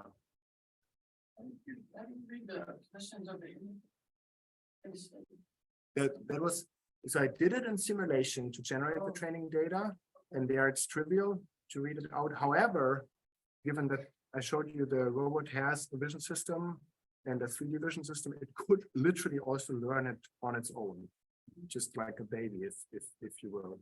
I haven't done it, was too lazy for it, because like if it would move its arm back, it would be out of vision, so it would get somewhat complicated. But in principle, it could learn it on itself, and it even could react to if it breaks somewhat a little bit and relearn. These things have been done before. Nothing special, Right. or nothing. How have we found the transfer from simulation to real? How accurate is the simulation? I mean, this is really just in coordinate space. So this is not a real sim to real challenge. No dynamics, it's just really Yeah, sim to real things in the past got tricky when it was about vision, interpreting vision sensors, things like this. We're not touching on this here. So when you had your demo of it handing you a glass bottle, was it just using vision to measure the end effector? Or was there any sort of proprioception, the sensing of the individual muscle positions along the way? Was that part of your feedback? No, I haven't gone crazy yet on the actual skill of interacting with objects. It was actually for this demo, it was as trivial on that side. It was as trivial as the vision system having 3D coordinates of the bottle and then just executing the pick command at this 3D position. So it wasn't a real feedback system. No. It was playing a recording. Yeah, the language model basically just made a full path and there was no feedback in it. But actually that's the fun stuff, like when you look at the React paper, there they play with using the language model in feedback loops. So depending on what happens, generating the next step and so on. And this could be also implemented into real world. So clearly if you wouldn't catch the bottle the first time, you could then replan things like this. You haven't talked anything about the compute power. You have it on board or external? Okay. So it has up here, it has the Jetson Orin AGX. I think it's top of line what you can get. I think that's the thing they use in self-driving cars like the Mercedes. It has like 275 teraflops of compute power. It has 2 GPUs, tons of deep learning accelerator units. Right now, I haven't tried it. Right now, it's still using a GPT OpenAI API call to do the language model inference. But actually going forward, getting something like GPT-3 on this device, maybe. Yeah, and then everything is on board. Right now, object detection, speech to text, text to speech, all the kinematics, everything but the OpenAI API call, everything happens on board right now. Yeah. And it's really just the one big CPU doing everything. Plus 2 GPUs, plus tons of deep learning accelerators. Well, of course. It's a 16-core CPU. It's not a bunch of Arduinos or something else Yeah. coordinating. I can't even say that loud. Actually, the whole script is Python code. And it's actually a super loop design coming from the microcontroller world. It's not using any threads. If some stuff takes longer, I just make it a process on a different core, on a different CPU core. There are any smarts in the actuators? Yeah, I mean, yeah, so every actuator has its own STM32F4 microcontroller. And has tons of sensors. I mean, like temperature reading, current reading, voltage readings. It has all this. It's also communicating this to the brain. How many cameras? Let me answer the question and then we get to camera. The question was about the smarts in the muscle itself. So the brain can tell a muscle whether it is in position control mode, whether it is in force control mode, or in spring control mode. Because the brain only communicates at 100 hertz with every muscle. And these control loops, you want to run much faster. And the microcontroller right now, it does it as a kilohertz, but it could do it faster. Kilohertz is fine. So actually, when you saw the robot balance, the ankles were actually in torque control mode, not in position control mode, and could react pretty fast. The other question was about how many cameras. So the goal is just to give the robot something like stereo vision. There's no goal at this point to have non-human sensors like LiDAR. I am using right now for the autonomous 3 cameras, 2 for the stereo vision and 1 for object detection. But that's just because I haven't figured out the vision pipeline in the Orin. You could easily use the 2 cameras for object detection and depth. The stereo just with OpenCV. Hmm? Is the stereo done just with OpenCV? Or is it a camera side effect? Using the Z camera, which gives you a depth field. Going forward, I mean, it's so cool to think about how is all this going to look like when you use vision transformers. I mean, is all this, yeah. What's going to be processing, what's going to be a part of the network. I feel like we have all these design decisions now where, you know, in computer vision, people have done feature engineering for so long, and then at some point they're just like, okay, screw that, we do deep learning from pixels. And stereo might be part of this as well. Think of all the specialization you have to put together yourself being the inventor to get this all to work. That's a hell of a lot of work.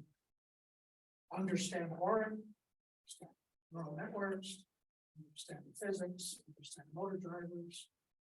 It's a lot of stuff. Yeah, well, I mean, it's walking on giants, right? Being able to use something like a language model is just phenomenal. Being able to just buy something like an Orin, it's just phenomenal. So we have these tools now, pieces are coming together. So it's more about playing the orchestra at this point. And one big ambition, doing everything on my own for the last 3 years here, was because I feel like a really strong systems robot can only happen when you develop across. Because Boston Dynamics, for example, is so famous for its motion intelligence, but they are looking at AI now, but kind of didn't for a long time. They're really focused on more predictive control, this kind of stuff. Then on the other hand, Google, very focused on software. I mean, the best papers of robotics ever in the last year, Palm, all this stuff. However, doing this on a hardware that, yeah, just lacked some sensor capability and also some motion capability. So I think the beauty is going to be if you're developing this system across. So from mechanics, electrical engineering, firmware, software, high-level AI, and even application and business case. Just building a nice foundation here. I hope this is the strength one can bring to the table. And actually, just allow me 2 minutes to talk about the company, if that's okay. Really, the one-liner business case I'd like to make is a little bit like, as you think of OpenAI for AGI, think of this potential creation of something like embodied AI. Let's not AGI, let's not talk about single applications only. Let's think about this general task solving capability as a goal. It is a company by now. Kohstall Ventures was actually my very first investor in this venture. I am right now taking in a new wave of financing. The goal is to raise $2 million because this should be the right amount for a very small dedicated team to build a more manufacturable version that uses these multimodal models we already talked about. So that's kind of the next big milestone I'd like to accomplish in a small team. In this small team, key hires are going to be on the machine learning side, building these unprecedented foundation models, and on the mechanical engineering side, really living up to building something that is just 10 times as power dense as a Tesla car and still has product performance. It's going to be fun challenges. So let me know if you know folks, and if you like the vision, if you want to help making this happen. Yeah. That was awesome, Christoph.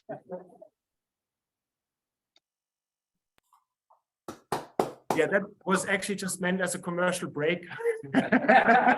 Not as the end of the talk, it could be, but look, guys, I mean, let's do a completely open discussion or so, because there's nothing, yeah, like this was, yeah.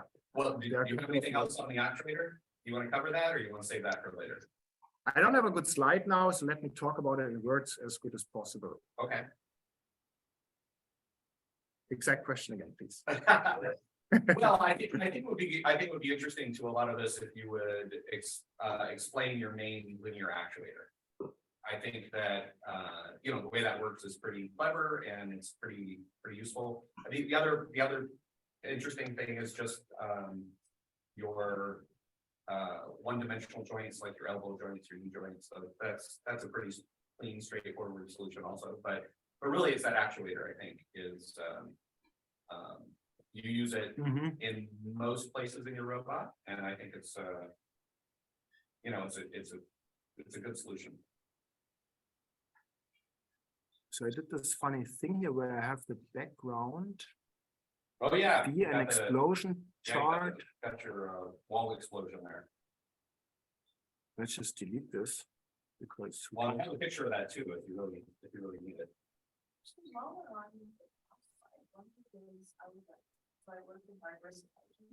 If you're buying upwards of like 50 bucks on one and your part, negotiate for pricing. Yeah. You can really lower the cost. Right? Yeah, Especially definitely. if you have this kind of business, a lot of companies will be interested in helping you scale. And I bought directly from factories in China a couple times. So, although this last time there was a bunch of expensive deals and others, so. Another question. Do you have people walking around? It's not walking yet. I'd love to be able to show it to you. It's balancing. balancing and it can balance on one foot, but I had this issue as soon as I was touching down with the second foot, it introduced some vibration because of the compliance of the body and it threw off the balance. Yeah, big thing we need to focus on very soon because walking is huge. It's not just something trivial. You just download a Python plugin for that.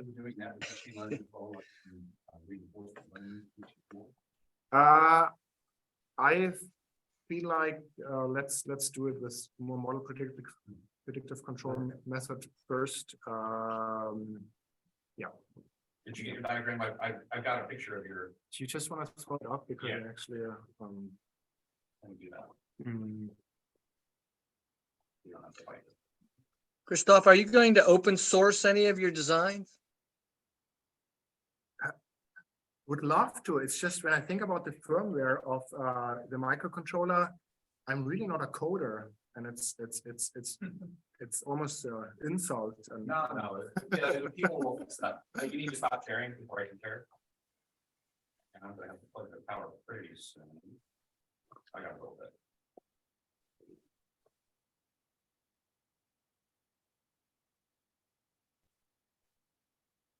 All right.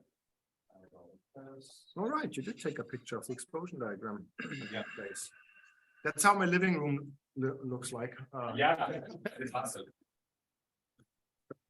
So you see the motor down there, and then the small aluminum piece on top of the motor is just a winch.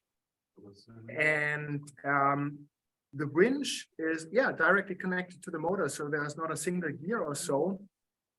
And it just rolls up the green or red rope. Then there are a couple of bearings and rollers. So in the end, it's basically a 4x transmission in terms of 4 ropes either pulling or 4 ropes pushing. And the fun thing is 4 of these Dyneema ropes have a similar elasticity as a human tendon. So it's even this passive compliance built in this actuator is very biologically motivated. It's also really nice because the parts, they're all super light. So most of the weight is just the motor. There's not much weight in the transmission. It's kind of fun when you think about a car. I think in a Tesla car, the drivetrain is like 160 kilograms and the motor is just 40 kilograms or something like that. Maybe I'm getting the numbers a little bit wrong here, but just this idea of yeah, the weight is often all the other parts but the motor. So Christoph doesn't see on these parts. So this part right here in the center, you can see it has the grooves for the cord, for the Dyneema cord to go around it in both directions. And then I believe that fits into this piece, right? Does that take up real fit within this center piece here? Yeah, whichever one you're pointing at. I'll put it in the center of the screen here. Yes, I mean the centerpiece, everything comes together. That's Right. So you can see the very whole, multifunctional part. yeah, so you can see where the where the pulley goes through here. That sits on top of the larger carbon fiber rod or carbon fiber tube. And then you have the smaller carbon fiber tube that rides inside that. Yes, And exactly. goes up, and Think the idea is that- about the smallest is basically just a piston. right. And so the cord is able to pull it both directions. Exactly. Yeah, there's one cord which mounts at the back of the piston, one in front of the piston. So you either pull it towards the motor or you push it out of the barrel. So it's a bidirectional. Yeah. Well, I've seen recently, I've seen much better design in the sense that the motor itself is just like all inside the black part. So it's linear motor. Yep, there are some like that. Electronic the drive. And so permanent magnets, and then it just even goes by steps or micro steps as well. The ones I've seen. No, so let's Yeah, that's with a threaded rod, right? No. let's be No, a little not bit. the rod. It's actually using pulleys like this. The cord. It's a stator and it's not rotor, right? Because it's linear motion, but it's a permanent magnets in that particular rod inside. Oh, I see. And then it's just jumping, just like train on the on Oh, the so direct drive. it's a direct drive. It's a rail drive. Yeah. Yeah, unfortunately, the physics permits at this point. Sorry, it's physics from the materials we have. Yeah. It permits force densities to be as high as muscles. Right. So this is really important because electric motors can have a power density which can be 10 times as high as a power density of a muscle. However, not force density. And so that is why you still need a transmission. And everyone struggles with this. This is basically my proposal for the transmission. Tesla, maybe, yeah, I don't know. You can tell from the images, or I don't know. That's all we know. We have the images, right? What kind of transmissions they use, also from figure, we just have the images. The best any company does here is 1X. It's Norwegian, is it Norwegian? Yeah, definitely Scandinavian-based company building a humanoid. Because Bernd, the CEO there, actually put effort into developing crazy cool new motors that increase on the force density. So they still have a transmission, but they have the least transmission ratio of any humanoid. So I think maybe a good metric is what's the total weight, including the motor, What is the total weight of this whole assembly? 650 grams, Okay, of which 350 is the motor. okay, and that motor is, what kind of power? 1.5 kilowatts. 1.5 kilowatt, so 1.5 kilowatt for 650 grams? Yeah. Yeah, 650 grams, okay. And what's the force output on it? Well, this generate, let me think, it's a torque of 100 Newton meters. And it's a lever arm of 70 millimeters. So 100 times 10 kilos times 14, 140 kilograms. Yes, 1,400 newtons. Which joints are that? This is the elbow joint. Yeah. But you use many of, how many of these do you use in your robot? 16 of this design. Then there are 6 muscles that have a design where the motor is at the skeleton, but the piston is still similar in design. And then there's another design where the motor literally just has a winch and it just attaches, one rope on one side, one rope on the other side at the ankle. So there's no piston bearer necessity. Right, right. Yeah. Yeah, a nice universal joint at the ankle there, right? Well, I mean, Ball joint, physically. sorry, ball joint. It's a 3D what joint. Because the ropes can come in from all different angles. So it's a 3D ankle. Most robots Right, just have a yeah. 2D ankle. Yeah. Yeah. Really nice. What's the noise like? Yeah, where's it? I mean, there are all kinds of vibrations at some point if you drive these motors fast, because even these motors run up to 100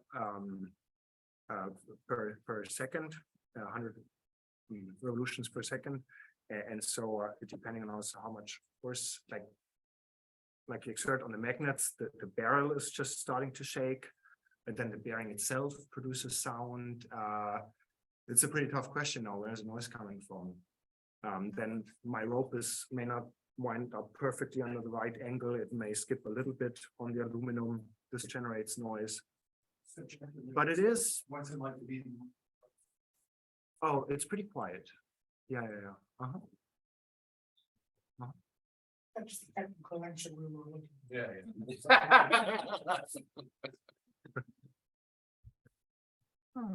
Well, that's excellent, Christoph. I think that's amazing, and I think how do you see this playing out? Like when we were talking about, what you might be interested in open sourcing, how would you like to work with people? So it's really this transition now that I've been in garage mode. Yeah. And now I'm actually meeting a lot of people ideating about the next steps on all the levels, from nitty-gritty details on the technology, be it on the mechanicals or the AI side, but also about applications. So it's a lot of information gathering for the next stage. And then, I mean, the most important thing is, as usual, is going to be the team. And I would really like to take on these tough challenges for the next 1.5 years, going multimodal, going manufacturable, in a small team where we really have all our heads together. So finding people who are up for this type of crazy startup environment and are willing to wear these many hats necessary. From an investment standpoint, are you already generating a lot of patentable content here?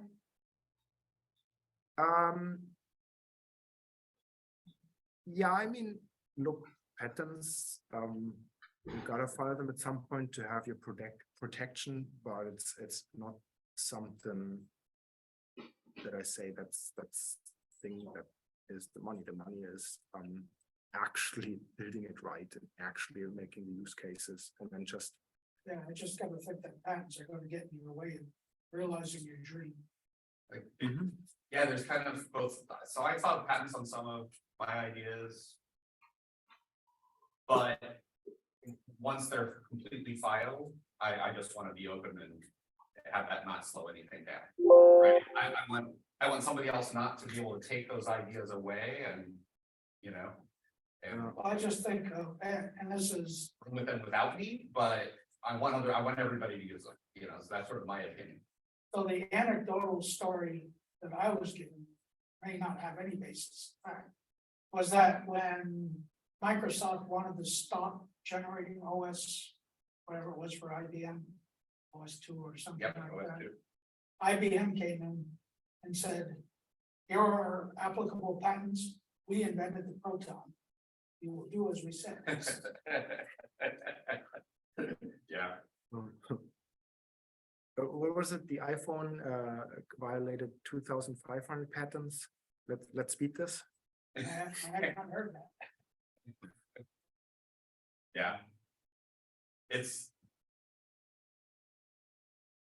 an interesting area because a lot of stuff already exists in robotics and mechanical and all of that. And a lot of it's old, right? The reason 3D printing finally took off was that all the patents expired. Right, so As far as patenting your own ideas and discuss that with your investors, because they have strong feelings usually about whether they want that. yeah. Yeah. Yeah, well, you know, some of it has to do with the choices, you know, and what techniques you're using. If the techniques you're using are already out there, then there's not too much to worry about happening. And that could be, you know, that could be a blessing, right? You just focus on iterating and Yeah, so I would not worry about patents. I would just do what he said, get your investor. I also wouldn't worry about whether investors care about patents. I can tell you during my venture capital internship, we didn't care about patents. What I can tell you that I do believe is that, for example, a friend of mine tried to keep people trying to sue him over patents.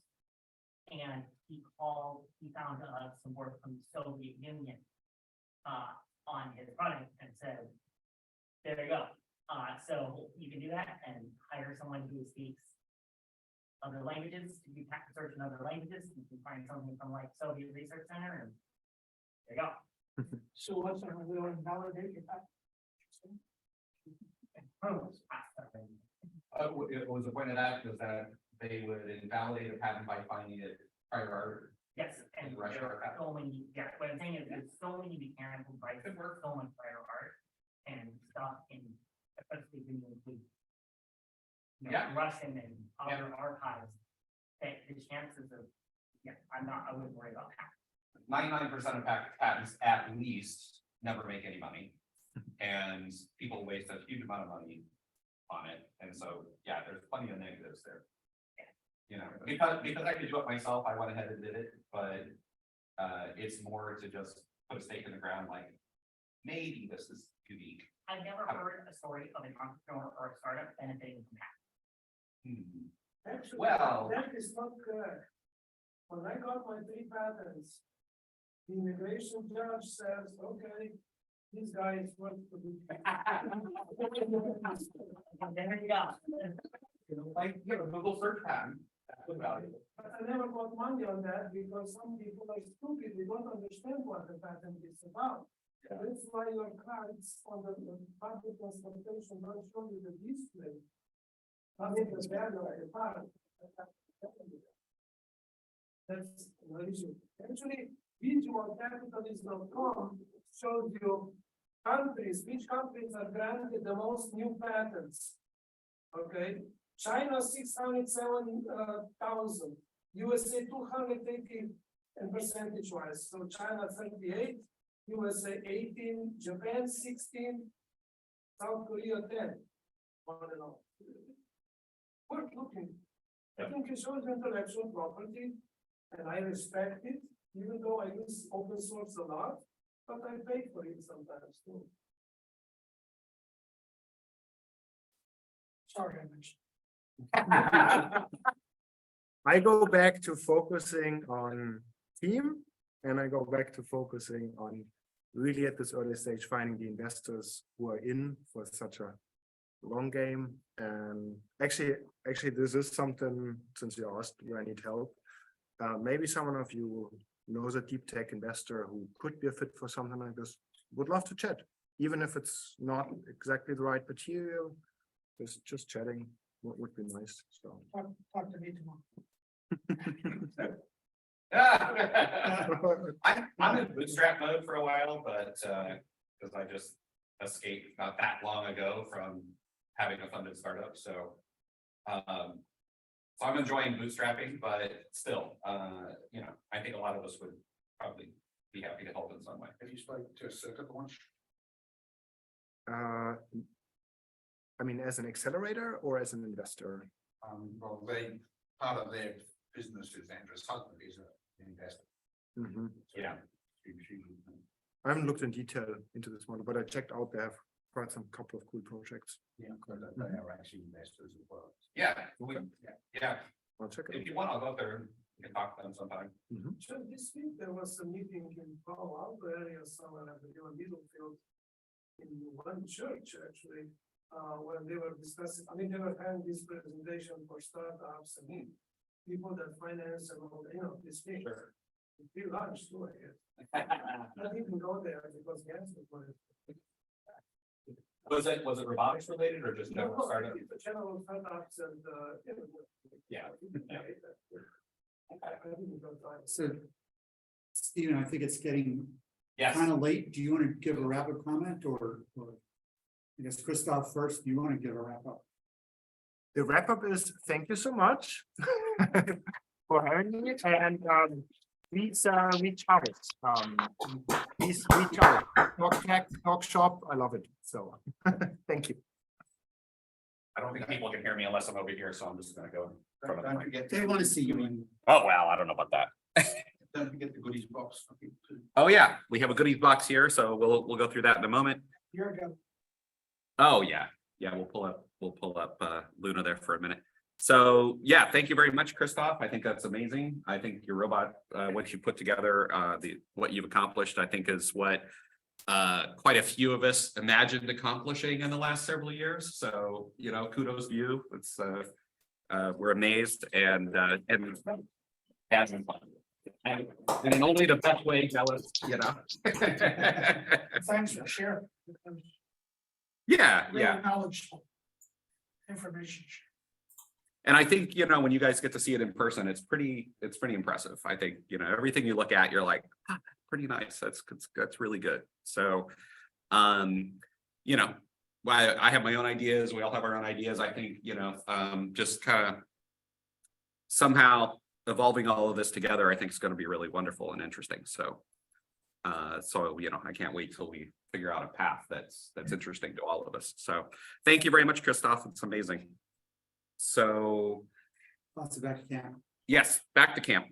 All right. The VIG-SIG, the Voice Intelligence Group, Special Interest Groups meeting tomorrow evening. They meet on the second and fourth Thursdays. Of course, we've got our Ross discussion group every Tuesday evening.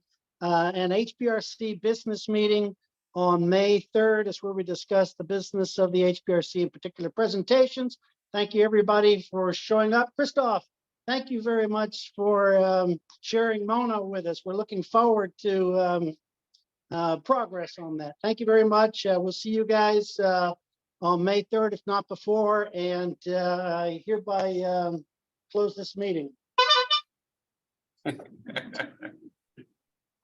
don't have a gavel, so. Okay, I'm gonna stop recording then. Okay, Thomas, Unless you wanna stop include Luna. recording.